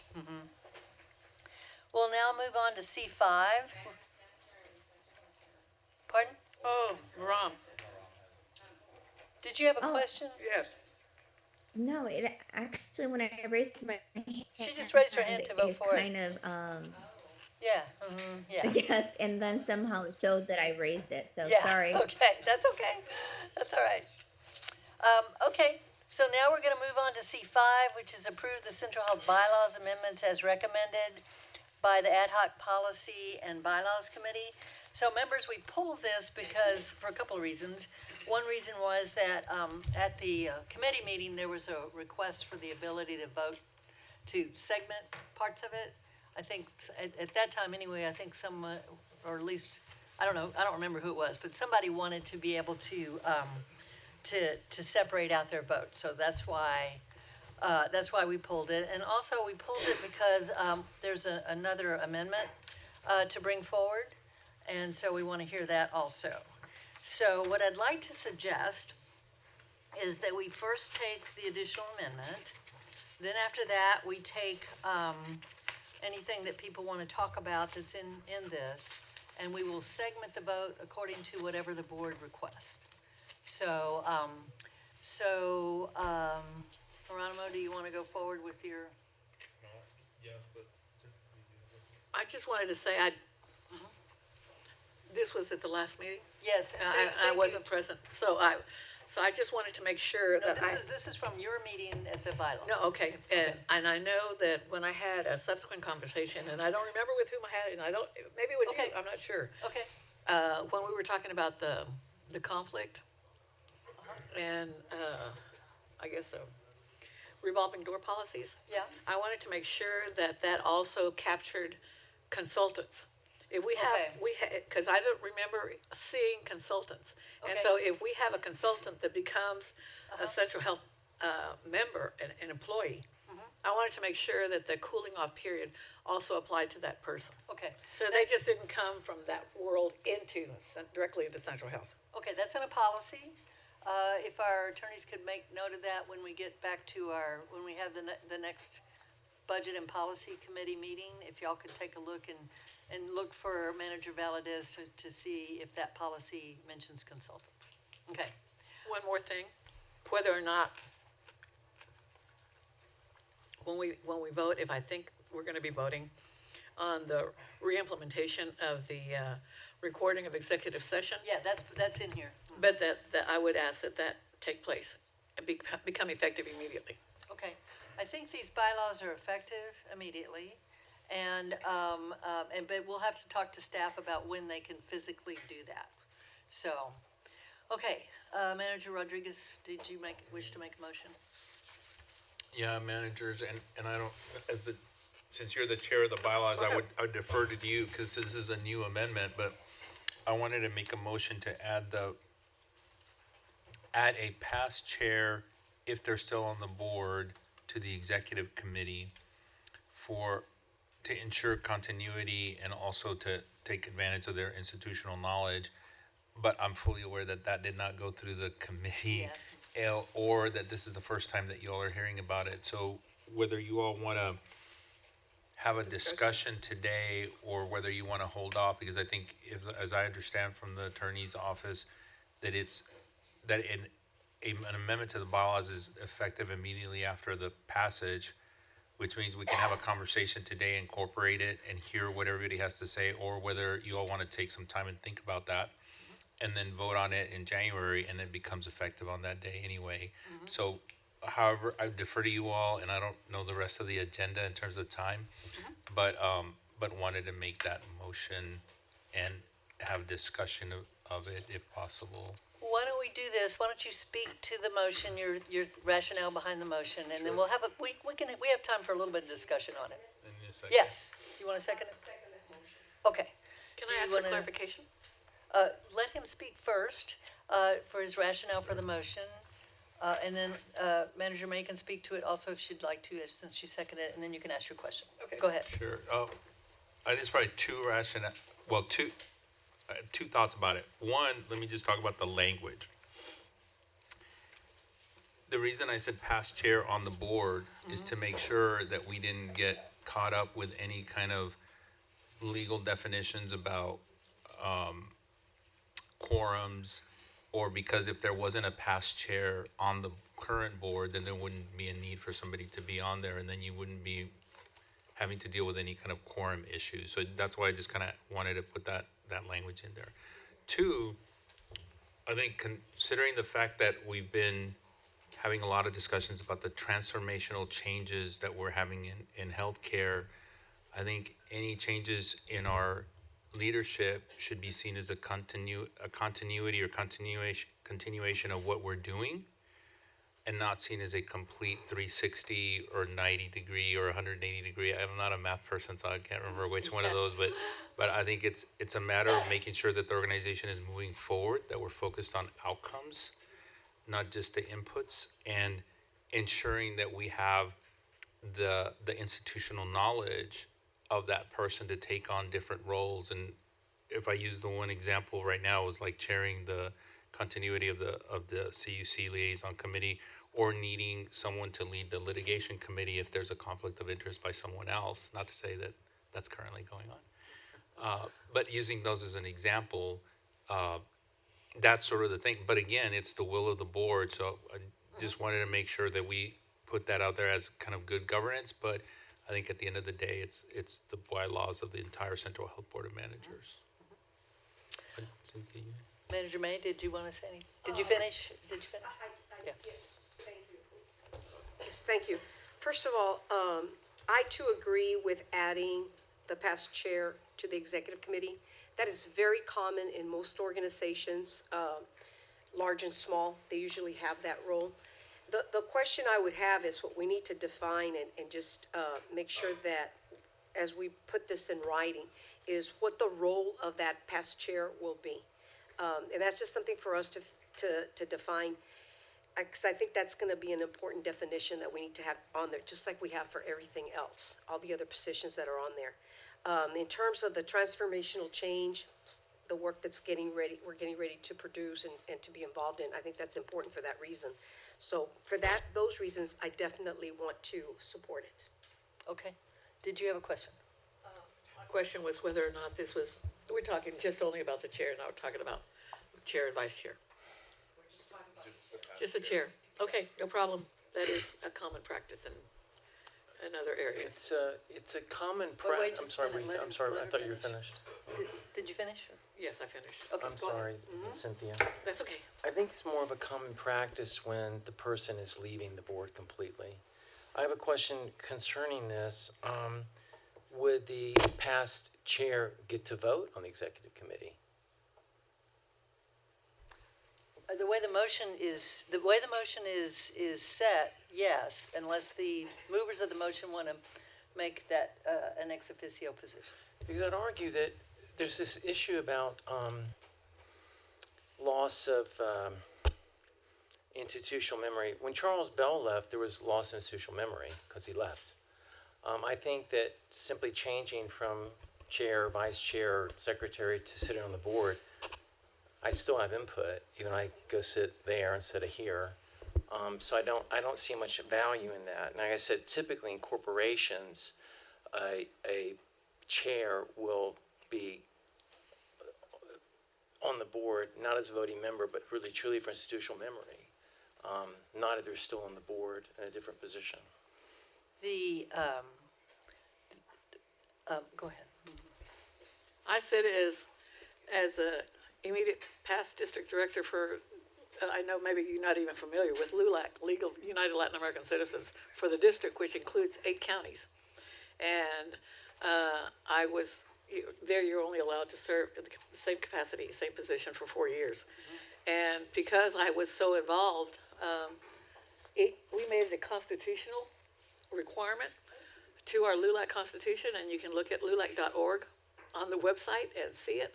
So all immediate past serve as a voting component of the executive committee. Just wanted to note that.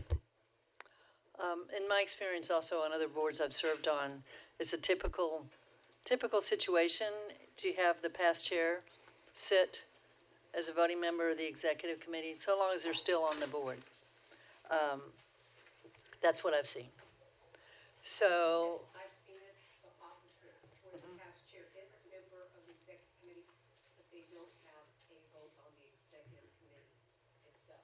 That's why I was saying, it'd be good for us to develop what that role will be able to do and what it'll look like, so that we're all clear about what it is that it's gonna do. And that's just my feedback. okay, so the motion, does that, no, go ahead. Did you want to say? I would like to just wait to you all think about this. Go ahead, Len.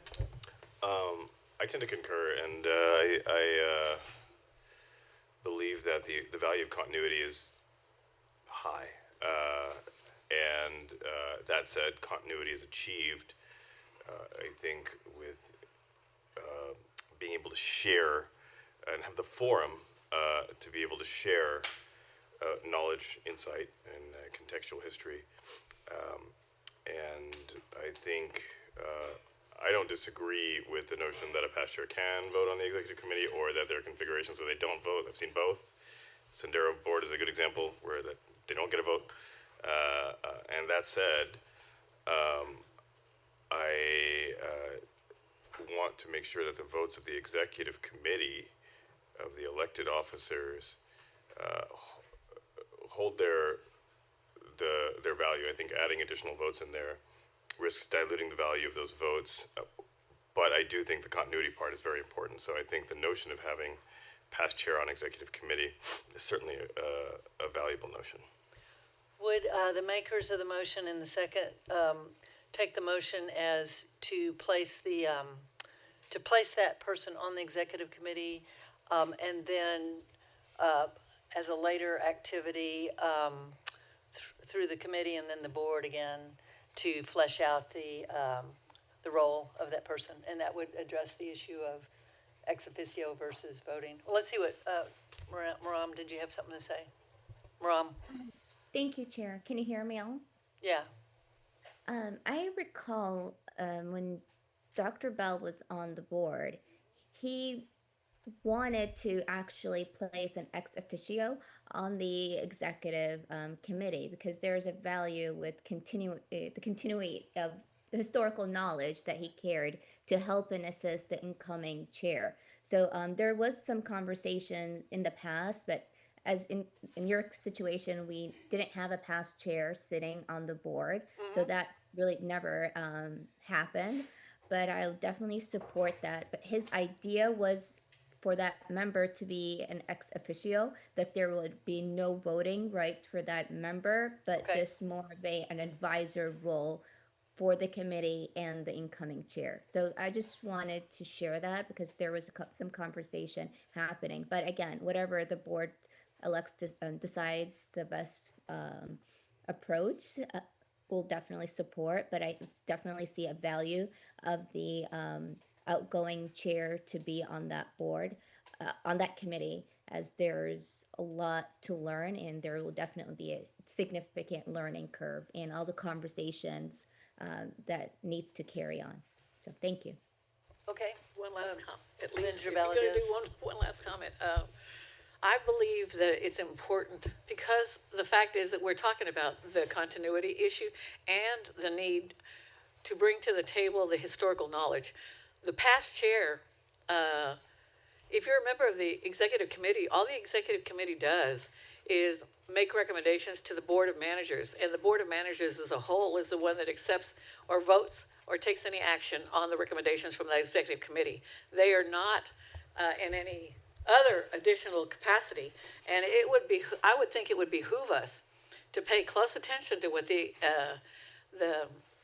previous chair had to bring to that table, because there are so many aspects to the meetings that they have been involved in, to the pre-meets that occur with staff, to the other significant decisions that they are privy to, the previous information that's shared that may not necessarily get shared with the rest of the board, including the other members of the executive committee that would not be privy to that because they were not chairs. So I think to have that information and to have that person be able to discuss that in executive session and then bring that also to the table if they are continuing as a member of our board of managers, I think is important and something worth keeping or holding important. Well, no, we're talking about whether we're talking about. Let him finish. Okay. What we're talking about is whether or not that ex officio or prior chair would have the ability to vote on making a recommendation to the entire board. And what I'm saying is, it wouldn't make a significant difference to anybody whether that person voted or didn't vote. But I would think, that is important to continuing or having continuity or talking about the historical knowledge, because not one of the other board members, including that present chair, would have been a participant in any of the number of meetings that they have, that only a chair will be representative of Central Health to, with the CEO and with other organizations. Okay, did you want to say something? Oh, Go ahead. go ahead. I mean, I think that these things have to be fleshed out. Who sets the agenda? What is the role of the ex officio chair? The voting? All those to be very, very well clarified, because as Mr. Montminy said, to dilute the vote of the executive committee, we're not losing anyone. They're just changing seats. I don't think there's this loss of someone flying off to Bermuda and disappearing. It's an issue of sort of, are we going to dilute the vote of the executive committee? But if we want to maintain institutional memory, I think we need to discuss those things. Who's going to set agendas? That's already in the bylaws. The chair sets the agenda. The chair sets the agenda. Well, I'd like to have that clarified. It's in the bylaws. Okay. And also, does the former chair vote as an executive member? To me, it's a major dilution of our. There's a reason things were changed. I think it should be addressed up front. Okay, just a couple of clarifications for you. It's already in the bylaws that the chair sets the agenda, okay? So there's no. The current chair. Well, wait. The seated Whoever chair. the chair is, so that'll be Geronimo next year. He sets the agenda. There's no proposal to change that on this table, okay? Okay. So I just wanted to clarify that, and if you need to see the section, I'm happy to. That's fine. I'll take your word. But the second thing I hear you saying is something that others have raised, is that position ex officio meaning no vote, or not. So that's the question on the table, I think I hear you asking, Yeah, is I that think, right? yes, because I think. Well, let's exactly- ask the maker of the motion what he thinks about that. Yeah, no, members, to me, this is really good input, because there's 4 things that have come out from this, and maybe we put this in January, because one is, and I hadn't, this is from the input here. One is, what is the consistency across our entire system? I think someone mentioned that, I think, Amit, you mentioned that Sendero's efforts are one form. I'd be curious to see what the community care form is and how we're consistent across the system. I think two, it'd be great to have a discussion with our attorneys about the quorum issue, whether there is a quorum issue or not. I think we've talked that there's not. And then the ex officio piece and officio piece, and then the specific language on the role, to recognize that the purposes around the institutional knowledge that they obviously bring to the table that needs to be there and stuff. So I don't think there's anything that wouldn't allow us to move forward other than clarifying those four kind of things. And we could take till the next meeting to kind of clarify all this and have that discussion, because I think this is really good input to try to figure out what is the will of the board around the role as well. So we could move forward with the vote to place that position on the executive committee, and then define the aspects of it, the role, the ex officio, through the committee and bring it back. Well, depending on what the members want, if the members want to have a little bit more time to kind of have us discern this, we can obviously I'm just vote. asking what your motion is. Oh, what the motion is. Yeah, I'm just clarifying. And Yeah, let me just clarify something else, Yes, if I yeah. could. My understanding, and David, you can help me if I'm wrong about this, the executive committee, as in all committees, are subject to quorum. So there's 4 people on the executive committee, and so that's the quorum. So a quorum of the executive committee is 2 people. So if you place 3 people. Three. So, okay, yeah, so a quorum is 3 people, meaning that if you're gonna talk outside the executive committee, you can only talk to one other person, you can only have 2. But, an ex officio, and I don't know the answer to, David, does an ex officio member, count towards quorum or not on the executive committee? You'd have to specify that. Oh, you would have to specify And that, if it was ex officio without vote, most likely you would say they don't count to quorum. but you would specify that? Right. Okay, so that would be one of the items is that position would need to be, what I'm hearing is that position would be clarified in terms of whether it's voting or not, whether it counts towards quorum or not, and then if there's any specificity about the role, I would, suggest the role would be just like we say with other officers at the, to be advisory and then at the will of the chair in terms of any additional. So, yes. I mean, we've had a pretty rich discussion. It seems that there's general consensus that having that continuity is valuable, and so I could see this motion having legs if it said, the past chair would be appointed as ex officio through the lens of continuity and the advisory sort of role, and it would be non-voting and not contribute to quorum. What was the last part? I'm sorry. And not affect quorum. Okay. I would support ex officio as well. Okay. So what are you hearing? Do you want to change your motion, or what are you hearing? I think if members are ready to vote, I might accept their clarification. I don't know whether to call it an amendment or a clarification about the ex officio. Friendly amendment. If you accept it, it's Friendly a friendly amendment. A friendly Yeah. amendment. Yeah, or whether we need to have a little more discussion about it. And then obviously clarify with the language around it. Okay, so Whatever. it sounds like a friendly amendment? Is that what you intended?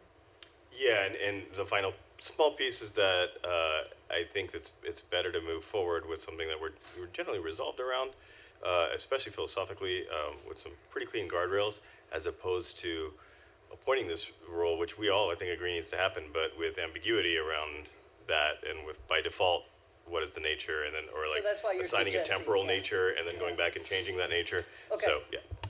So if I heard what you said, it was appointing that position to the executive committee without a vote, right?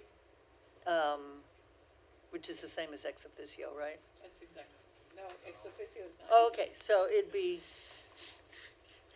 did you say ex officio without a vote? Is that what you said? I'm sorry, I don't think I'm using the word ex officio properly, so let's just extract that. Okay. And then someone else can, say whether or Okay. not we need So to. just cite person ex- without a vote Ex officio without vote and doesn't count to quorum. and Were doesn't those the count three? quorum. That's what I heard. Is that? Is Okay. that the friendly amendment and Yeah. have you accepted Yeah. it? Yes. Okay. Questions? Questions? I personally like the idea of the previous chair, so long as they are members of the board, to have that ability to be appointed to the executive committee because of what they would bring to the table.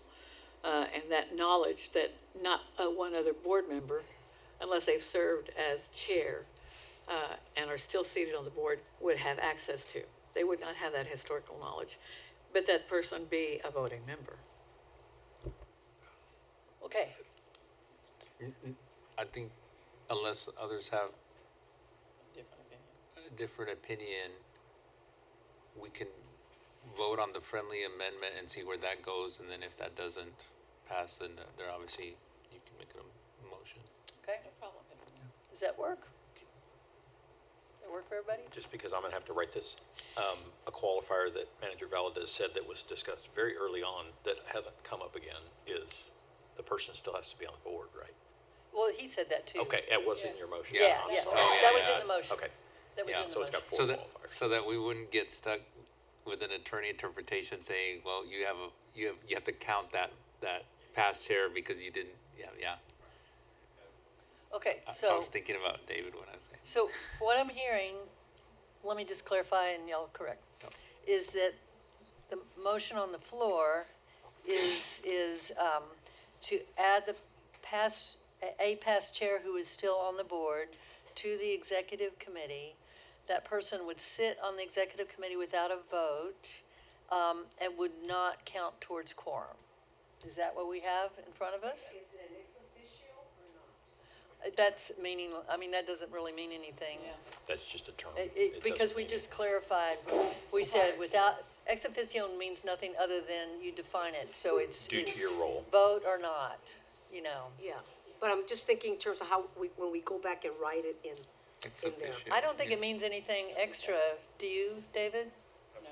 We just clarified it, so Bless you. Bless you, bless you. there's nothing else that word adds to the role. Except for, if that passes, then that passes. Okay. But if it doesn't, I would like that person to be, count towards the vote, that they would have a voting. Okay, so procedurally, she can choose to amend your motion. But there's already one on the floor that we would have to vote on. The amendment. Are we under Robert's Rules of Order?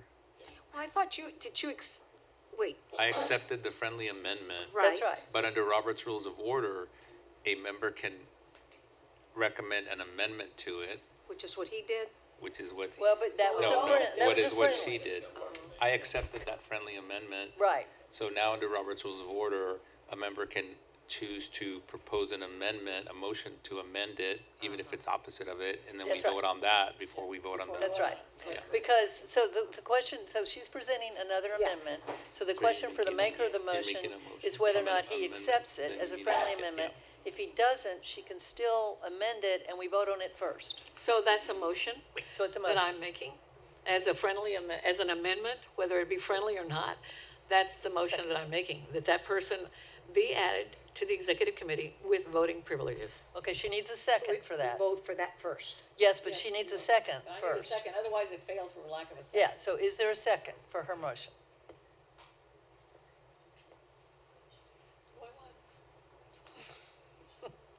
Okay, no second, so that fails. So we're back to the original motion. I don't think there's a second on the original motion. We Yes, don't there have- is. Who- Manager May Oh, you second. did. Original motion. Yeah, okay. All right, all in favor of the motion?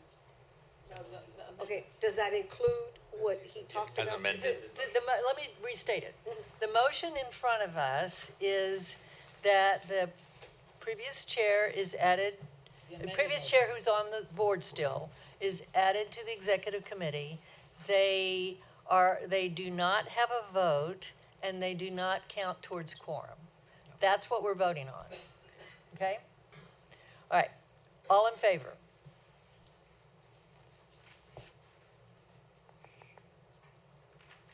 And Maram, did you get Maram? Yes, she's voting. Okay. Any opposed? Okay, one opposed. Okay. Any abstention? One abstention. Okay, that passes. Okay, now we have in front of us, I'm gonna move adoption of the revised bylaws that are in your packet. We'll take a second on it, and then we'll open it up for any parts of it that people want to take separately or want to discuss. So I move adoption of the, let's see, I move adoption of the amended bylaws that are in our packet. Do I have a second? Second from Manager Brinson. Okay, so now we're gonna discuss it. So what I'd like to do is, there's two things that we need to discuss. You need to identify if you want to vote separately on any aspect of it so that we can be sure and separate it out. And then, of course, if there's anything you want to discuss, which may be the same or maybe not. So I'll start around the room. I guess I'll start with Manager Musaitif. Is there anything you want separated out when we vote, or anything you want to discuss in the bylaws, amended bylaws? Pardon? No. No. No, thank you. Manager May. Okay. Manager Jones? Manager Motwani? Yes, I particularly wanted to separate out changes where where majorities are referenced. Can you tell me specifically? Okay, 'Cause I need to- 6.8. 6.8? Yes. Okay. And Under elections and appointments. Okay, yes, that's what 6.8 is. Anything else? let's see.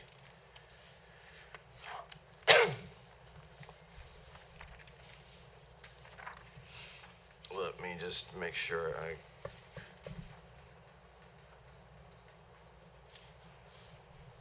$13.1.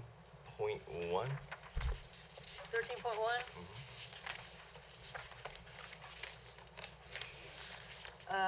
Okay. 13.1. Anything else?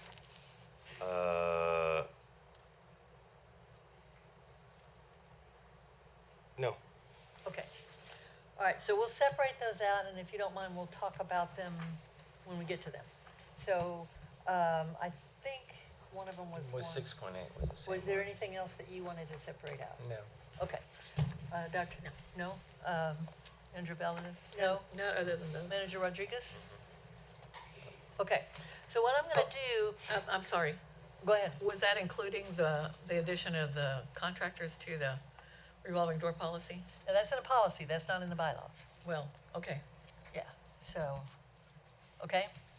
Manager Rodriguez? Yeah. Okay. All right, so we're gonna take a vote on all of the bylaws except for 6.8 and 13.1, and then we'll come back to those. So, all in favor of the bylaws except for those two provisions? Manager May, are you voting? Yeah. Okay, Manager Motwani? Okay, all right, did you get it? Okay, any opposed? Any abstentions? Okay. Okay, so now I'm gonna take it in order. So, the first one that we separated out was 6.8. This is the section, hopefully everybody has this in front of them.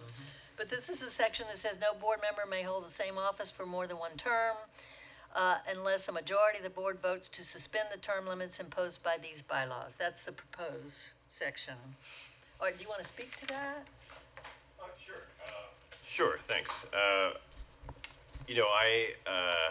am well, I want to begin by saying that I don't think that anybody in this room is against term limits. I believe that we all agree that term limits are a good thing, and that they're, fundamental governance practice to promote healthy board cycles, guard against stagnation, avoid concentration of power, over time. And I think, but uniquely, bylaws and their, the structural nature of who's appointed, who's selected for leadership, who govern the structure and the composition, things that govern the structure and the composition of the board, shouldn't necessarily be treated as ordinary rules of procedure. And, I feel like it's best practice, and I've seen it. I'm sure others have seen otherwise, but I've seen it frequently enough, particularly on the boards that I've served on, and got some other examples, that changing these provisions should require a higher level of consensus. And I think that there's a reason there's a 2/3 of the entire board requirement in those bylaws. I think it's by design. It should be a difficult thing to change, but not impossible, because there will be many examples where we may feel like term limits should be suspended, which is exactly the language that is currently in the bylaws, which we have an example of right now. Vice Chair Brinson, through consensus of 2/3 of the full board, served as vice chair 2 terms in a row. Highly probable that we'll be able to see that. We'll have 2 opportunities to see that later today. Meaning that, again, it's not impossible. It's very possible when that consensus is there. But beyond sort of the stagnation and concentration of power, I think there's an importance of protecting the minority when it comes to term limits. And there's some litmus tests that I think we could look at. For example, if we look at like the executive committee, which comprises four members, right? If we had 7 members in a meeting, the executive committee would, if they wanted to indefinitely sort of maintain their power, and again, this is a low probability in this room of people. Well, that's not this. Could you speak to this situation? I'm just looking at. Yes, I am speaking to this situation. So could vote to suspend the bylaws to such that term limits wouldn't exist, and they, could continue to sort of. But that's not this section. Is it 6.8? 6.8 is not voting to suspend the bylaws. This is just voting, the vote that it takes to vote for someone. The only change in this section is it 2/3 majority or is it simple majority? That's right. To vote for someone to be, to serve a second term. That's right. I think I'm talking about the same thing. So what I'm saying is that 2/3 majority is important, because if you have simple majority in a meeting where 7 folks show up, the executive committee can ostensibly continue to vote to suspend term limits and also. That's not this section.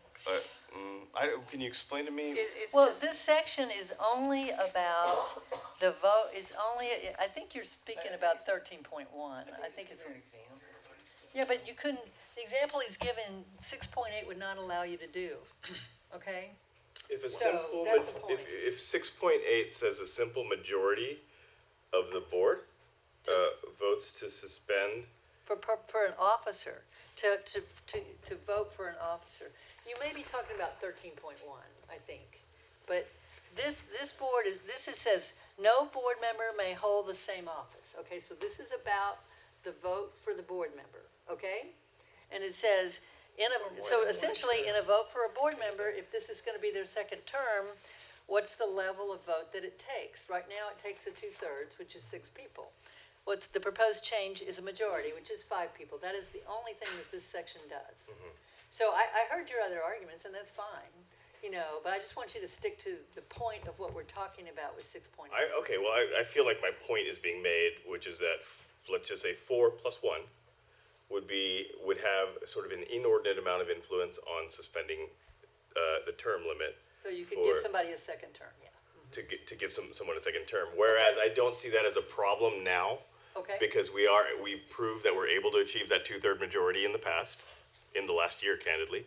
We will highly probably be able to achieve that 2/3 majority here today.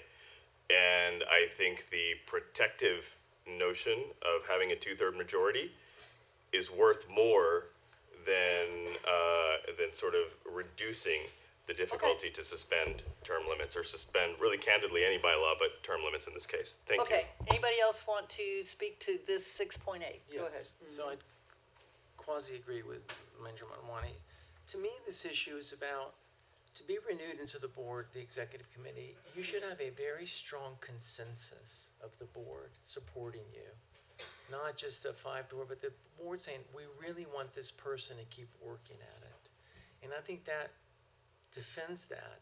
And as Manager Motwani said, it does defend a minority. So I very much believe that to keep that is a message to that person. We believe in your job, you're doing a great job. Versus, well, 5 said yeah, and 4 said no. It's like, well, okay, I mean, how much support do I really have? So that's all. Okay. Other comments from anybody? Yes, go ahead. I have a point of clarification, and I don't know if maybe this is to you, David, but if this language that's being proposed, right, to have a majority vote, if that gets voted in, does this clause even need to be in our bylaws? Because essentially all we're doing is, like, if you take that in, if you delete the entire 6.8, you don't really need it. Yeah, Because that's the right. Robert's Rules of Order say that a majority vote That's it. gets a, so. That's true. In essence, what you're eliminating is the 2/3 Right, vote, Right. if I get that. That's correct. That's That's correct. exactly right. that's right. On that note, does that mean, Wait, can oh, I'm sorry. let him finish? Okay. No, that was it. I just wanted a point of clarification, because Yeah. when I read it, I'm like, well, you don't even need That's it. right. Yeah, you don't really need it, Yeah. yeah. You're back on Robert's Okay, rules. now, anybody, let me see if others want to speak first, then I'll come right back to you. Does anybody else have any comments they'd like to make? Yes, go ahead. Just one, and I would echo and support what Geronimo said, and that was basically, then why don't we just eliminate 6.8, Okay. period? Well, because it doesn't Wait, speak, one, sorry, go ahead. it doesn't speak to his point, which is he wants it to be 2/3 vote, not majority vote. And so if we voted for a majority vote, then we could take it out. But if we want to vote for 2/3 vote, we can't take it out. Yeah, okay. Did you, I just wanted, I was just making a point of clarification and understanding, not Yeah. supporting. yeah, okay. Anybody else who hasn't spoken yet? Rob, do you want to say anything? Okay. I will comment on this. I'm a firm believer in term limits. I used to do that when I was at the AG's office working, oversight on nonprofits, and we had to add term limits all the time. But I've never seen a 1-year term limit for a 2-year term. To me, that is very, very short. And the way that I would do it is, I don't have a problem with 2/3, but I would not have a 1-year term limit. To me, that's too short for the complexity. Is it a 1 year? Sorry? It's a 1 year, It's a right? one term. 1 term. Sorry, you're saying 1 year term? I mean, Well, I'm just no, getting 1 confused. term. Okay. I'm sorry, which is a 2 years. To me, for the complexity of this organization, that's too long, that's too short, and I've never seen a term limit that short. So, Go back and do a revision on it and make it Yeah. for it to be for 2 terms. I would do that. I I would think that would be cleaner. I would support changing this, leaving the 2/3, but changing it to no more than. Terms. Yeah, I'm sorry, keeping the 2/3, in other Right. words, keeping the 2/3, but say, no board member may hold the same office for more than 2 terms. Correct. Unless 2/3, because I Because we get the have had argument. that practice in Yeah. our organization before. Yeah, I get the 2/3 argument, and I agree with that. And I think that's important, but I think 1 term is way too short for the complexity of this organization. So, Especially for the chair, vice chair, and treasurer. So, let me ask this. Could we just, if we wanted to, we could just clean that up right now? yes. Yes, that's right. In fact, someone can just make a motion that we change 6.8. To 2 terms. Yeah, so I suggest, so are you making the motion? I'll make the motion. I'll Okay, second it. and you're keeping the 2/3, right? Correct. Okay, Because so, I had the problem with the 2/3, as you know. yeah. So I'm gonna second that. Second. So what we've got then is, it'll say 2 terms. no more than 2 terms unless, and it keeps the 2/3. I mean, are you okay with that? Does that work for you? Yeah, I mean, that addresses the philosophical concern Yeah, that yeah, I have. very good. Yeah. Okay, all right. So, any other comments before we vote on this? Well, I'm glad we caught it. Yes. Okay. All in favor? Aye. Aye. Any opposed? Okay. Any abstentions? Abstention. Did you vote for it, Maram? I couldn't see. Yes, I did, but Okay. this Zoom, every time I raise my hand, it Yeah, shows sorry. that Sorry. Did you vote for it, Geronimo? Yes. I think it may be a delayed reaction. Did you catch the votes, David? Okay. All right, so now we're gonna go to the second. Pardon? Dr. Martin. You Yeah. abstain. Yeah, so now we're gonna go to the second one, which is 13.1. This is a new provision, and it's the one that says specific, and this is the one that David explained to us was just a restatement of what's in Robert's rules right now. David, just for purposes of clarity, could you, Either one. just as a reminder, it's been a while since we had that conversation, so. So Robert's Rules says, in essence, that an action to change the bylaws is equivalent to a motion to revisit an action previously taken. So Okay. you took a vote was passed, it's enshrined, whatever that vote was. There is a procedure for amending something previously adopted, and it requires 2/3 majority. And so Roberts speaks to amending the bylaws and speaks to that. So you can put this in your bylaws, but I would argue the procedure for it essentially already exists in Roberts, So, which is why I wrote it the way I did. so what you wrote is something that the board can already do. With Is that what required, In my opinion, yes. Yes, But in your opinion. but that's with a 3-day prior notice. No. That was based on, Not the- some language in no, Roberts that's about, fair. yeah, that was based on some language in Roberts about Oh. when Is an it- action oh, like yes, this it is to occur, that the member should be notified in advance. That's correct. That's a notice requirement. It doesn't really say how long, and I just said Oh, you 3 put days. But you put in 3 days. Okay. Okay, so, go ahead. But David, also the 3 day, I was thinking the 3 days was subject to the Open Meetings Act requirements. Would it, sorry, David, I thought the 3 days might have been in there because there's a requirement of the Open Meetings Act to give No, notice 3 days I just, before. that, it lines up well. Yeah. I actually didn't put 3 business days, which is technically the requirement of the, I could put that So as that 3 would also business days, comply which would line up with the Open Yeah. Meetings Act. Yeah, 3 business days. Yeah, so it would take care of that Yeah. aspect. So, okay. All right, did you want to speak to this one since you put it? No, I mean, actually, I'm Okay. going to withdraw my concern, learning what I've just learned. Okay. So it seems the material portion here, given that inertially, it seems like this already exists. Yeah. The material portion is the 3-day notice. Yeah, okay. And, given what I've just heard, I withdraw my concern. Okay, so let's go ahead and vote it. I'm speeding this up a little bit if I can because of what. Is that as amended with the business days or just?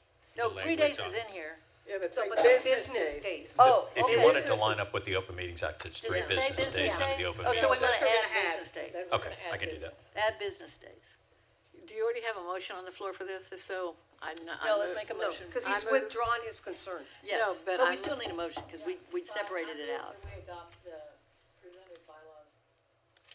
With the addition of business days. Yes. Second? Second from Manager Brinson, all in favor? Okay. Maram is, yes, She's a I think yes. she raised her She's a hand. yes. Any opposed? Any abstentions? Okay. All right, so I believe we've gone through all of this item. And we will, ready to move on to the next item. You got all that, right, David? Okay. All right, so now we're gonna move on to item number 2, which is our report from our president and CEO. Dr. Lee? Thank you, Chair Kitchen.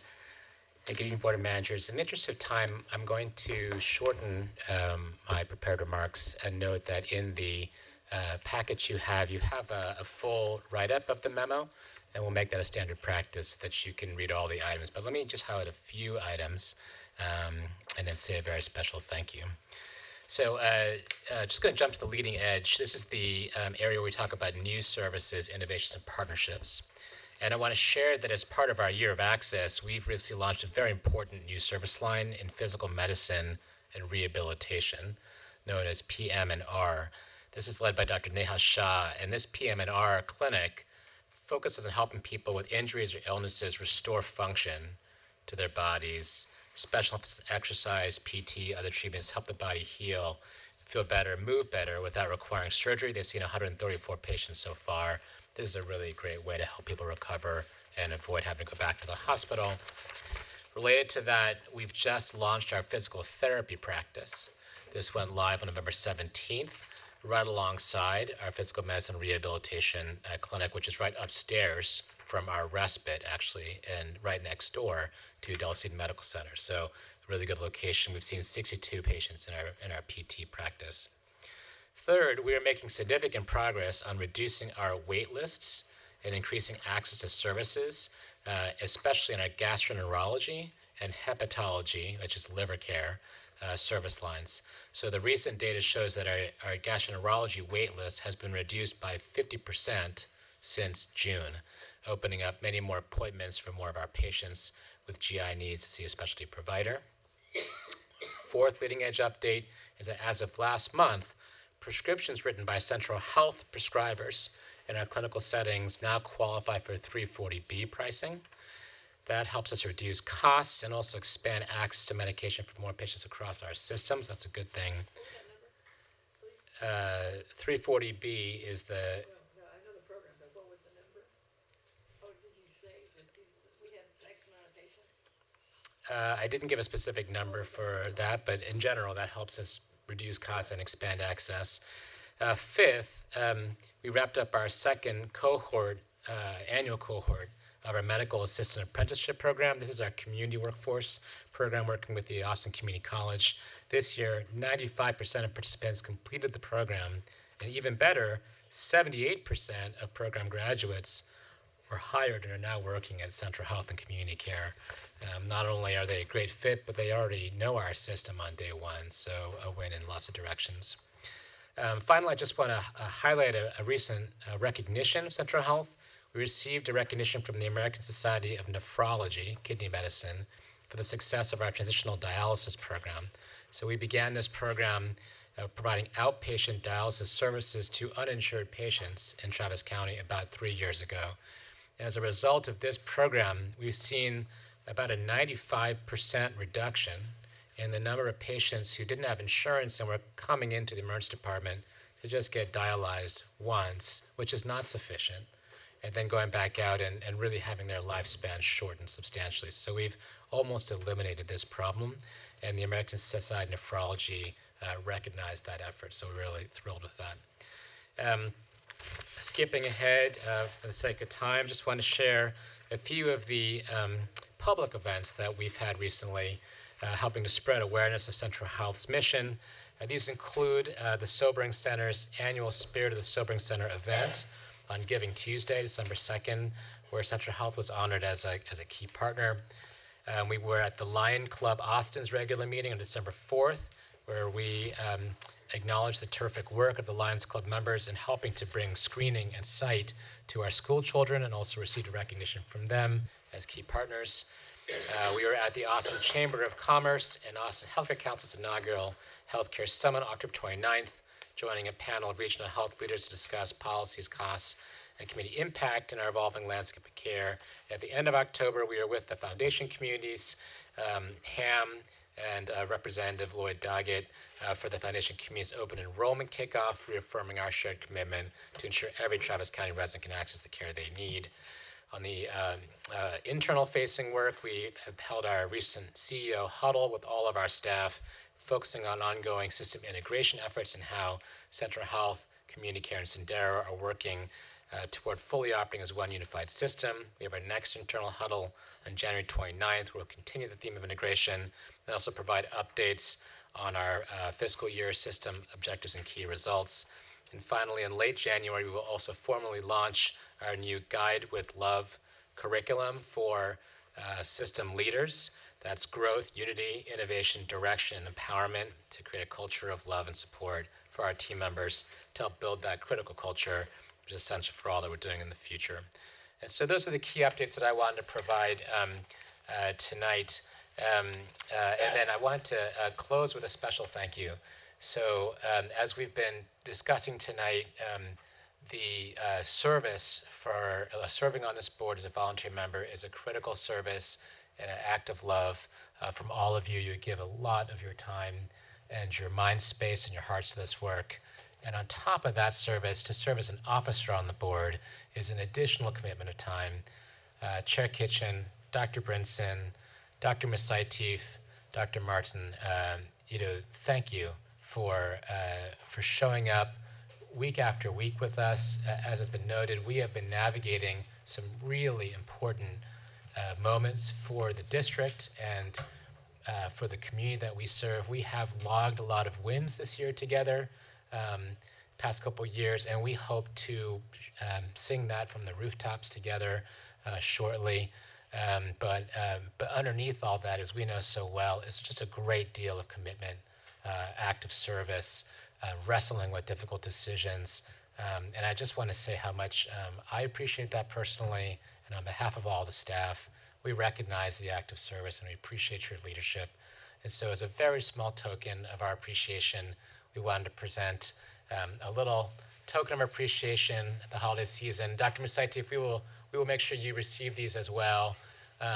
Thank you, Perla, for sharing these flowers. And would just like to say a huge thank you from all of us. So thank you so much.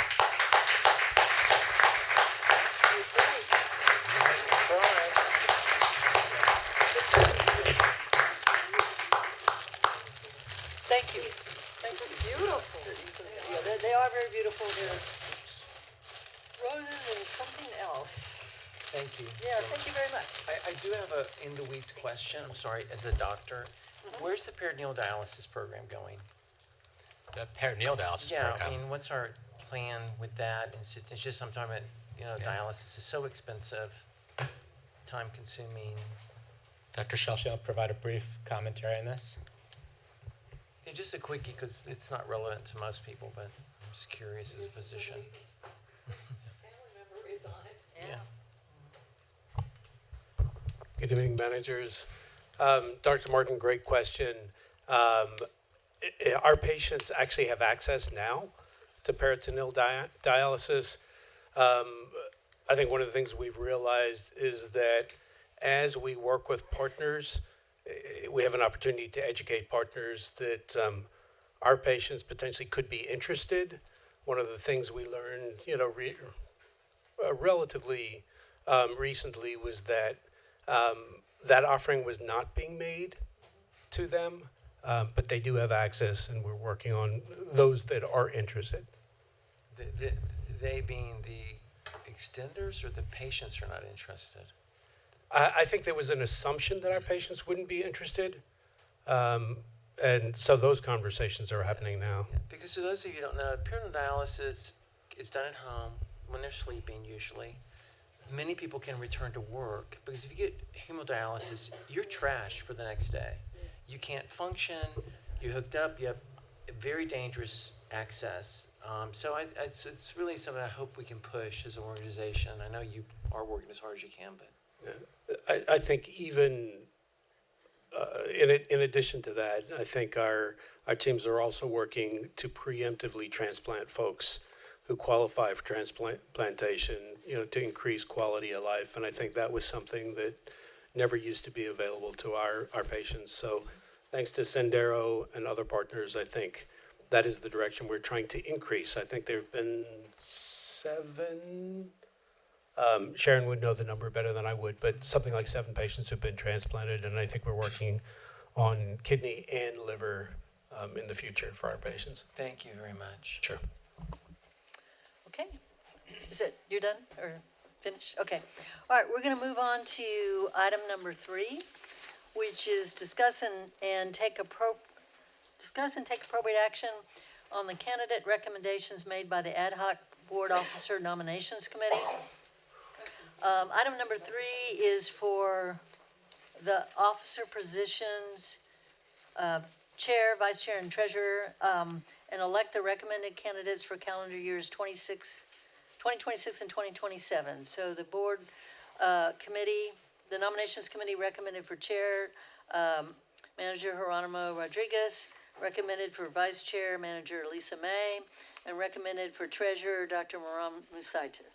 At this time, I will ask if there are any nominations from the floor for anybody else at any of these positions. I'd like to nominate Major Motwani for treasurer. Okay. Chair, I'd like to respectfully decline. Okay. Thank you. It's very clear that Dr. Musaitov is up for the continued challenge. Thank you. Okay. I'm sure she will need your help. So, okay. All right, so if there's no objection, can we simply declare that these managers are elected? We can do that, right? By acclamation. By acclamation, no objection? Okay, these are your officers for the next year, everyone. Now let's move on to item number 4, which is, let's see, item number 4 is the position of secretary. And for secretary, the nominations committee recommended Dr. Martin. Are there any other nominations from the floor?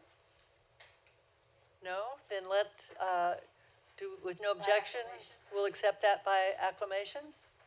Okay. So Dr. Martin is our secretary for 2026 to 2027. Okay, so now we're going to move to item number 6, which is receive an update on the Central Health Comprehensive Master Facilities Plan, table of contents, and related work streams. So Manager Motwani, I think you had a brief statement that you wanted to make about this one? Yes, I want to preface by saying that we will be having an infrastructure committee meeting in January, and the reason that wasn't coupled with this string of meetings was because obviously we've had a pretty intense string of meetings, and there were some high priority items that we couldn't risk being displaced, obviously today, while still being able to demonstrate the progress that staff has made, particularly as related to board requests, and giving this board the opportunity for feedback. The holidays is a great time to review infrastructure committee type stuff and master's facilities planning details. So that is your Christmas prize. Great, thank you very much. And so what you'll see, and first of all, I just want to thank Stephanie and Monica for and their teammates for working back and forth with me on what this this provisional table of contents would look like, and I hope that we see our reflection in it, in as much as the suggestions that we've made, and where we don't see our reflection, I hope that we'll be very direct with feedback, through email or the board. Or other channels before the infrastructure committee to make sure that we can accommodate such feedback. I just want to disclaim by saying also that we may see some areas that are possibly duplicative, and that's by design. We may be doing an assessment here and a needs assessment there, a current one, a future one. We expect for those things to be layered and nestled into a final document in a way that's more organized. But we did not want to miss the opportunity to enumerate the suggestions that we've seen. Now, that said, we can expect in the infrastructure committee in January that we'll be looking at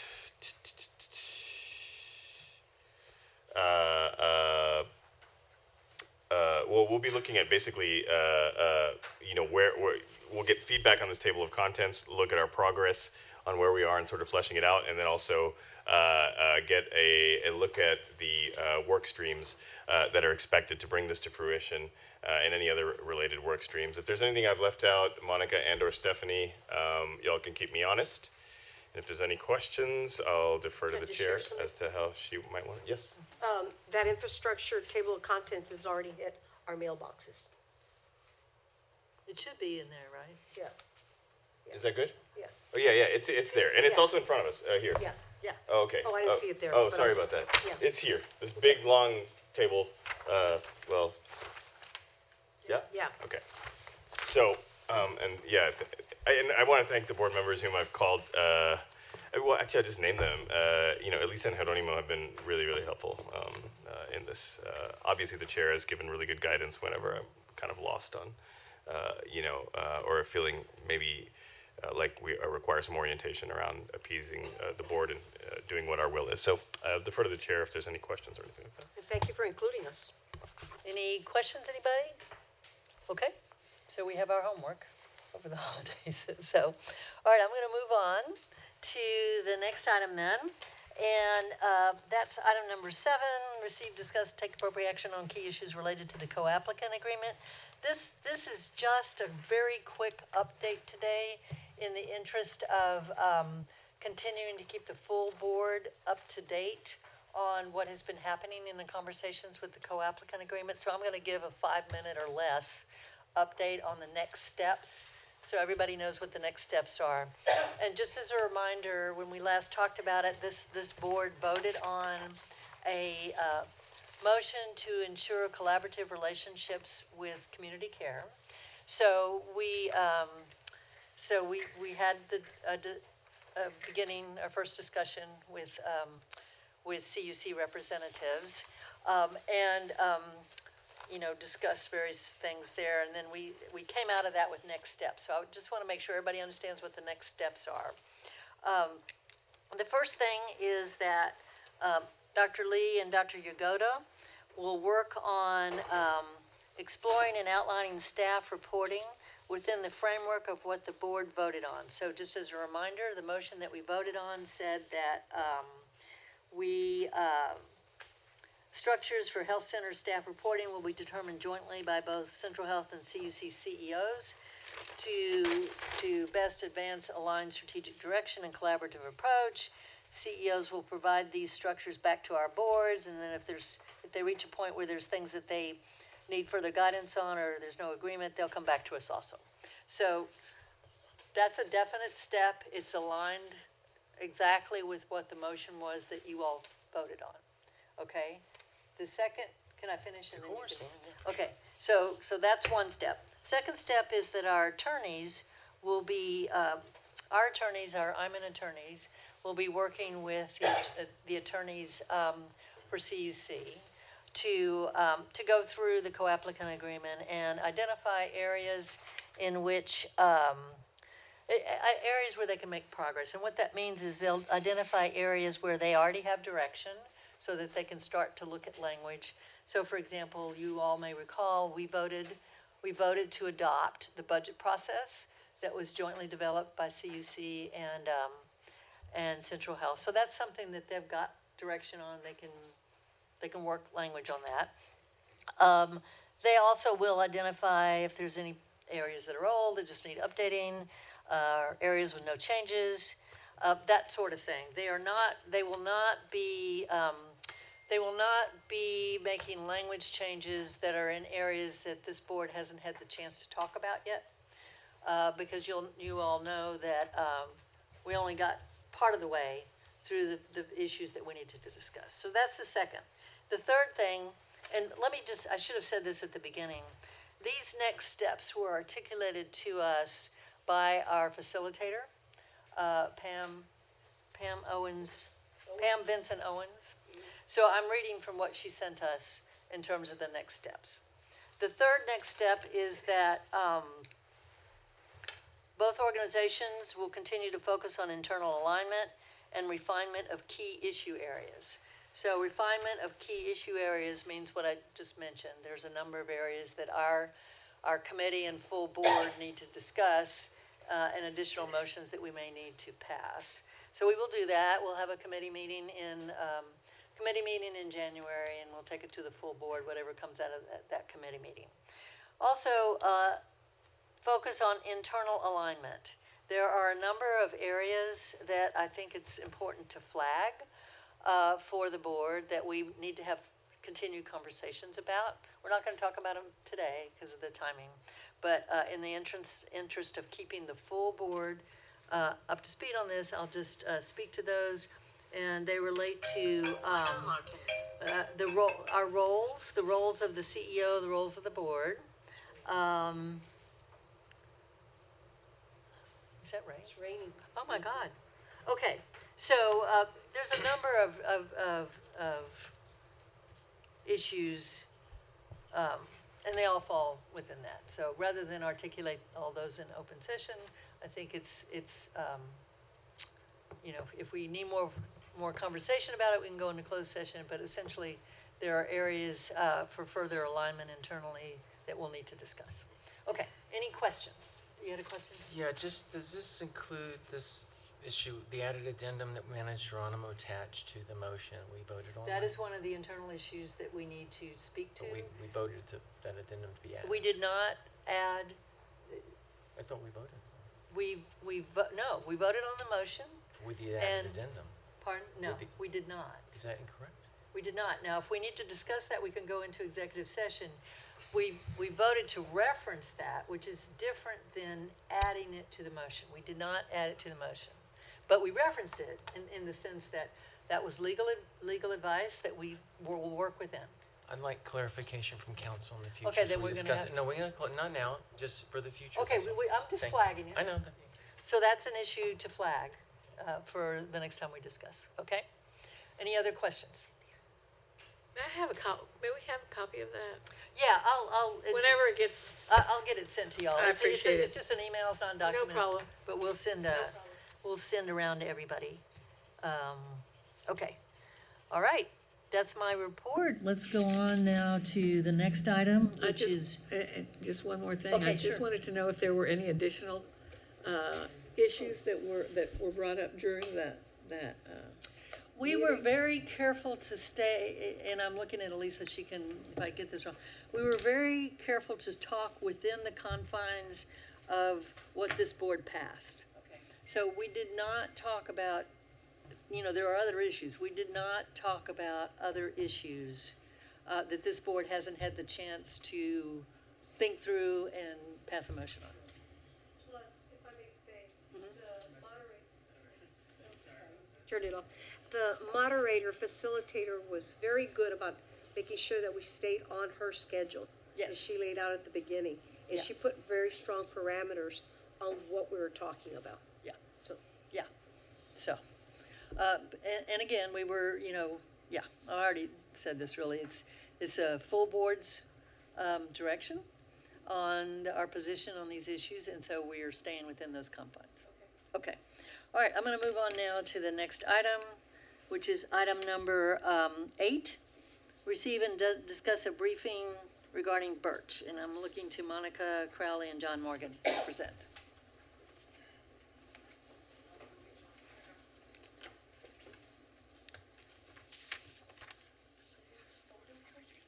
Yeah, she said she's doing an open.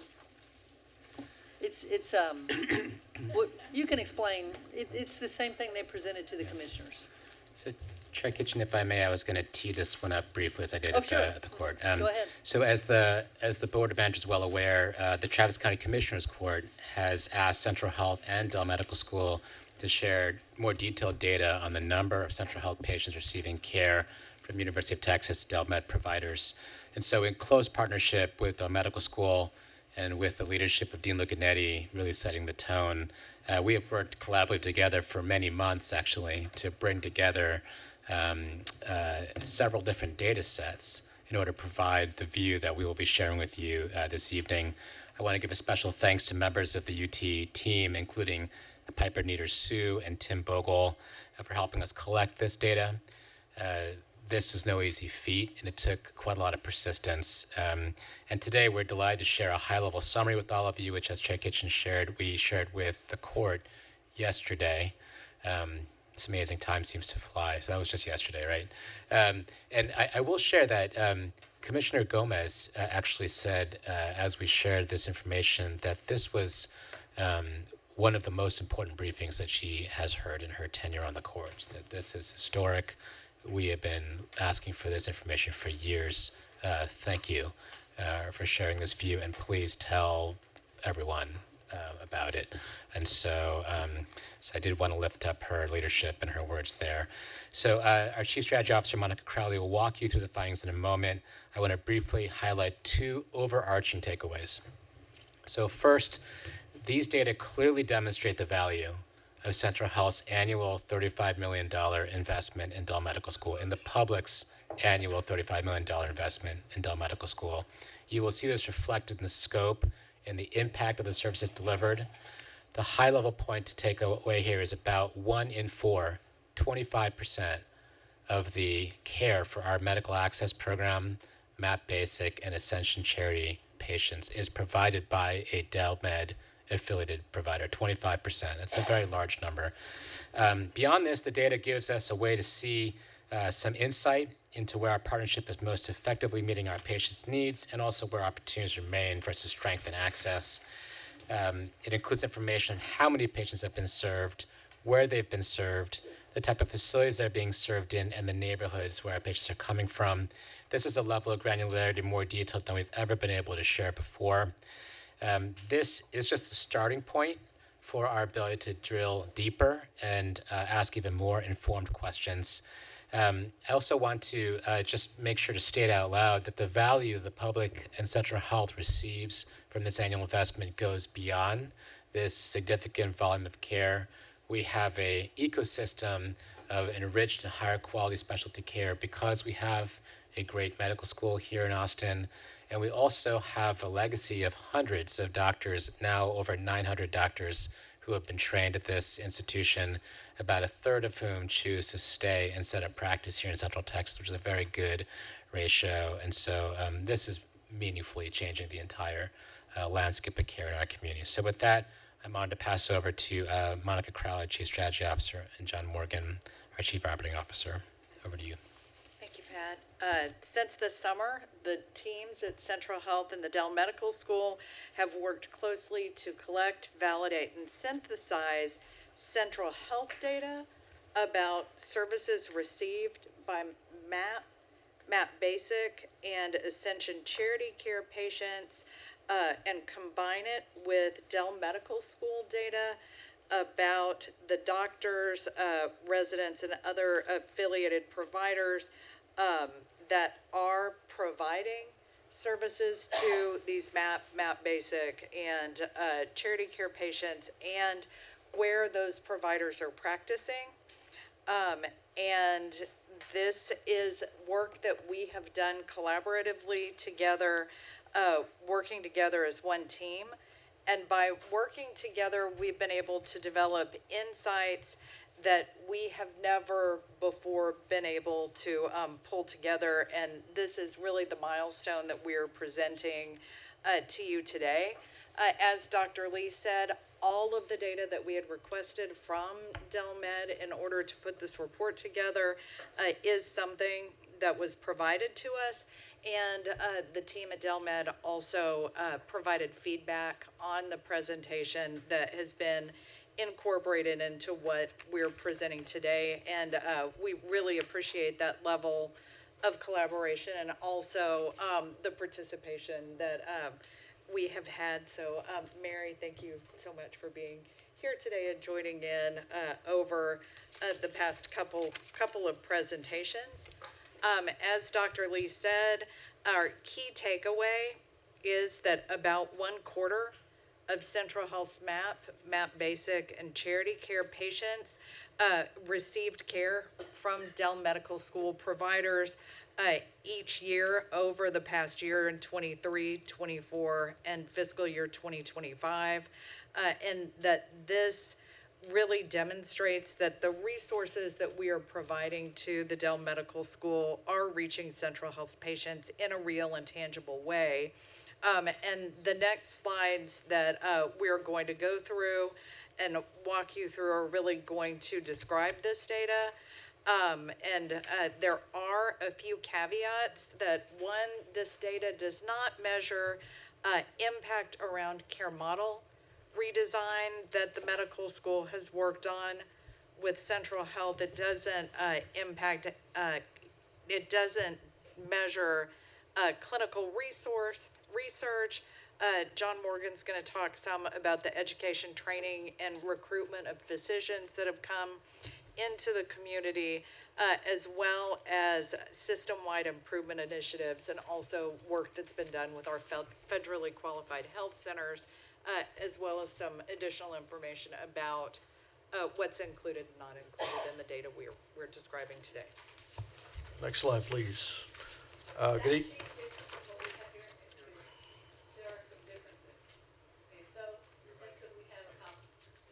I'm sorry. Yeah, go ahead. What I just heard you talk about was the key takeaways, and my sheet here doesn't quite reflect all the language that you had up there, so I'm just wondering if there's an updated sheet to this. We'll make sure you get an updated copy. I appreciate it, thank you. Good evening, managers. I'm happy to present some of this high-level summary data to you all this evening. This was a pretty extensive matching exercise, as Dr. Lee mentioned at the beginning. UT has a pretty extensive reach in terms of the faculty, residents, and fellows throughout the community. In the time since the inception of the school, they've trained over 900 residents and fellows, and they've just graduated their 6th class of medical students. So this is a growing group of providers that reach far into the community and across more than 80 clinical locations in the community. So in terms of a matching exercise, this was a pretty manual effort for our data and strategy team. So again, want to recognize their efforts here to pull this 3-year look together for you all. I say it was a very manual exercise because in many cases, the data elements that we're talking about are not standardized data fields. A provider's name can be listed many different ways, with or without a middle initial or a middle name, or could have slight variations of spelling. And so our teams did an extensive deduplication and matching effort, and then took that list of providers and matched it across millions of patient encounters and utilization data elements. So really excited to have this to show you today. It is a preliminary look, and we're going to continue to look at this every year and hopefully refine it, add additional populations, as Monica mentioned, that it does not include today. But we think this is a great representation and place to start. So in total, if you look at the far right-hand columns, the medical school providers consisting of their employed providers, their regular faculty, their affiliate faculty throughout the community, the residents and fellows, served just over 39,000 unique individual patients from the MAP Basic, and Charity Care population. And that accounted for just over 104,000 patient encounters, again, across more than 80 locations in the Austin area. Sir, question, Manager Valdez? I was gonna go ahead and let y'all finish. Okay. Next slide, please.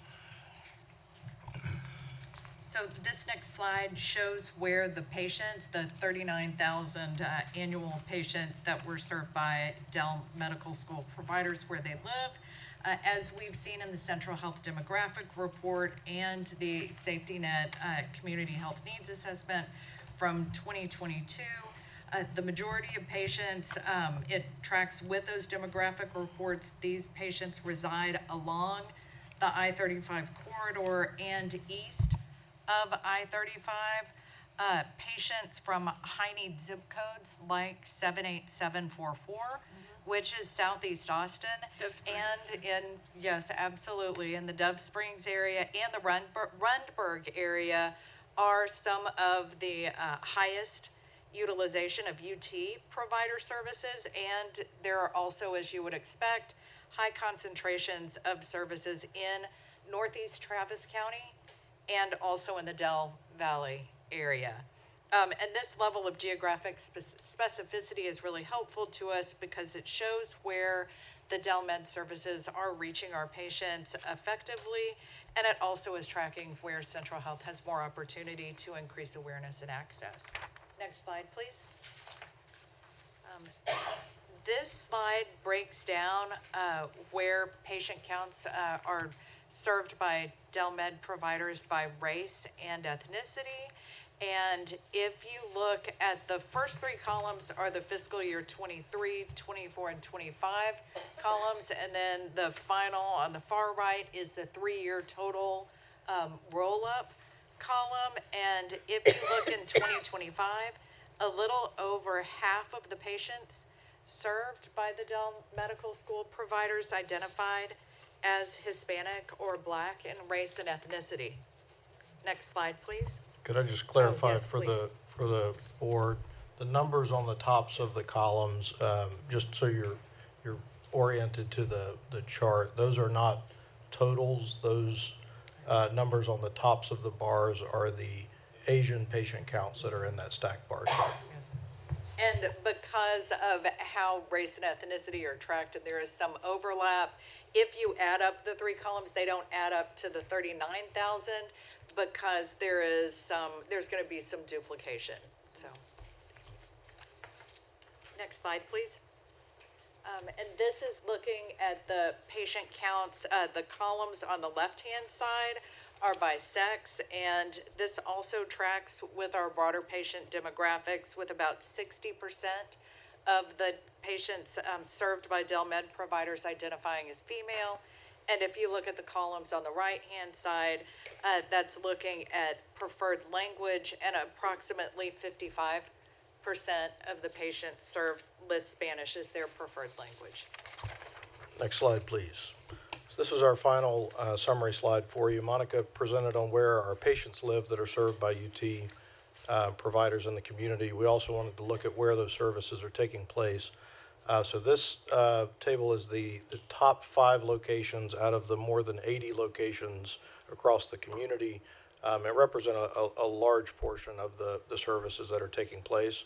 And I'll say I think this also confirmed our expectations, but we didn't know until we did the exercise. So the highest volume of services were taking place at Del Seton Medical Center, about 35%, followed by Seton Medical Center Austin, and then 2 community care hub sites, Southeast Health and Wellness Clinic, as well as the North Central Health Center, and then Del Children's Medical Center with the fifth most frequent or highest volume site.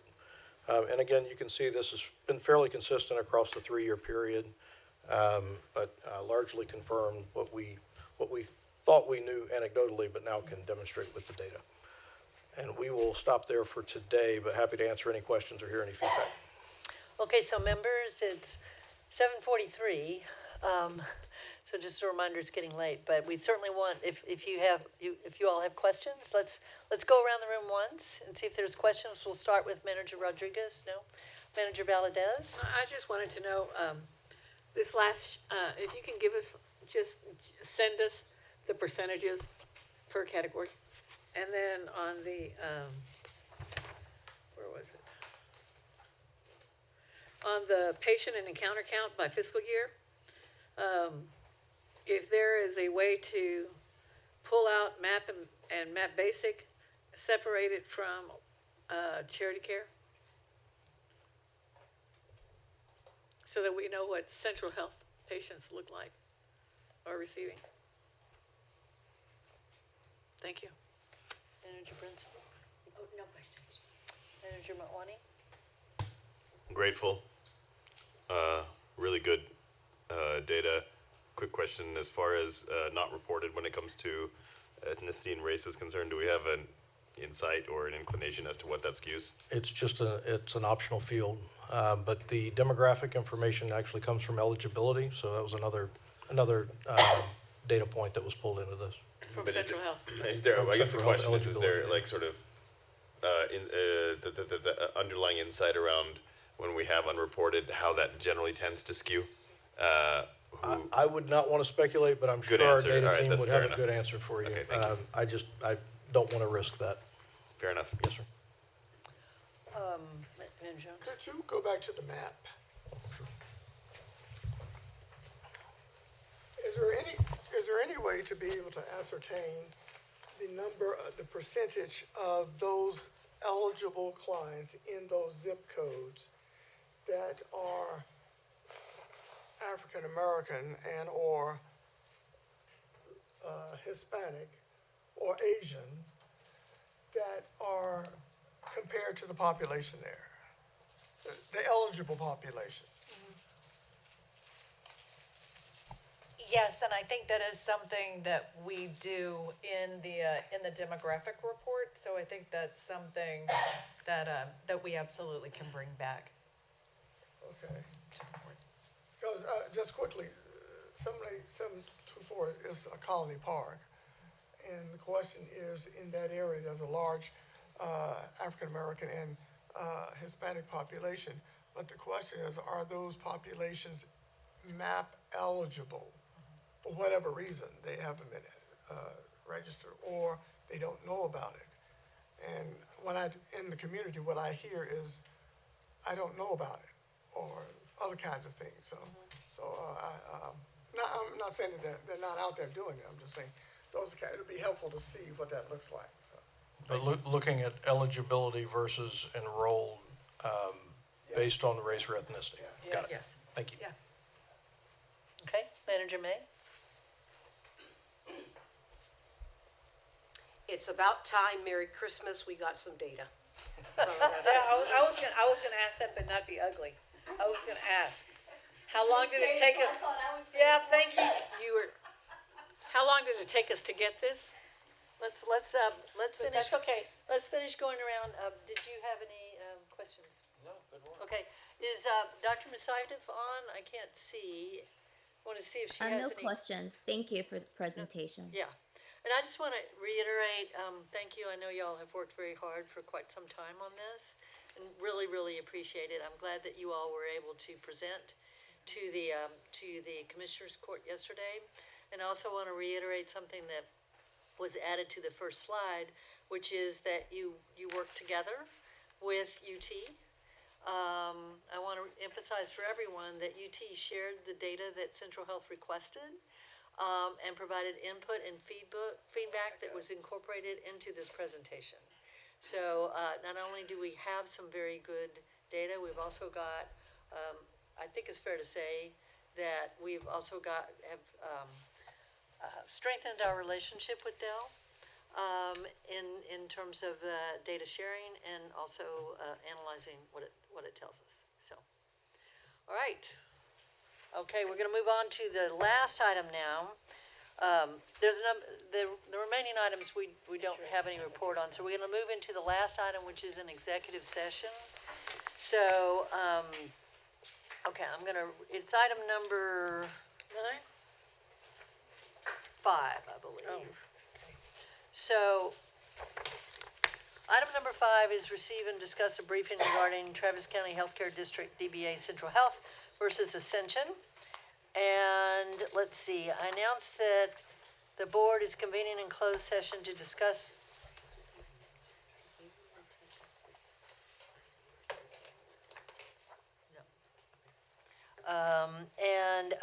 Item number 5, let's see.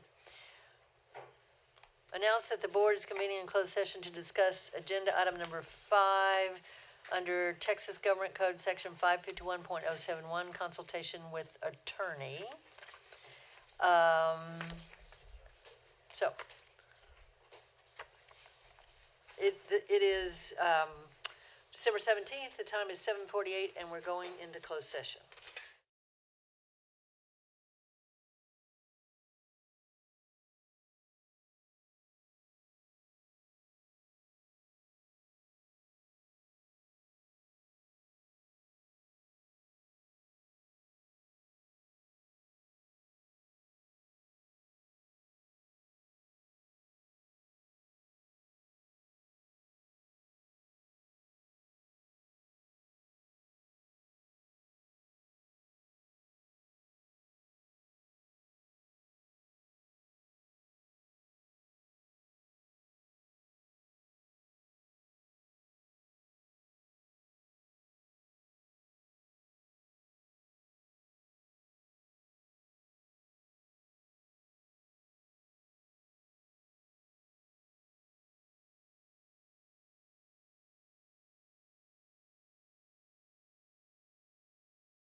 Recording in progress. environment they're coming into medically, and I think they just get this thing done up and running. And they'll see us in a different part of it. They have no network just to think. If they're still at the hospital, it'll be like the UT San No. Antonio hospital. No, because I would probably go to that meeting and I would just document to correction. Yeah, she does. And I think it's fun She does. because One of the things that I think we need to know is what are the terms?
Okay, so guys, we're going back into open session.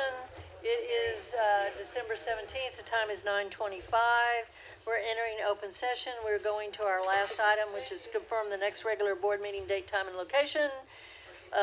It's Wednesday, January 28th at 4 p.m. here. At this time, I'm ready to accept a motion for adjournment. Manager Valadez, second Manager Brinson. All right, we're done.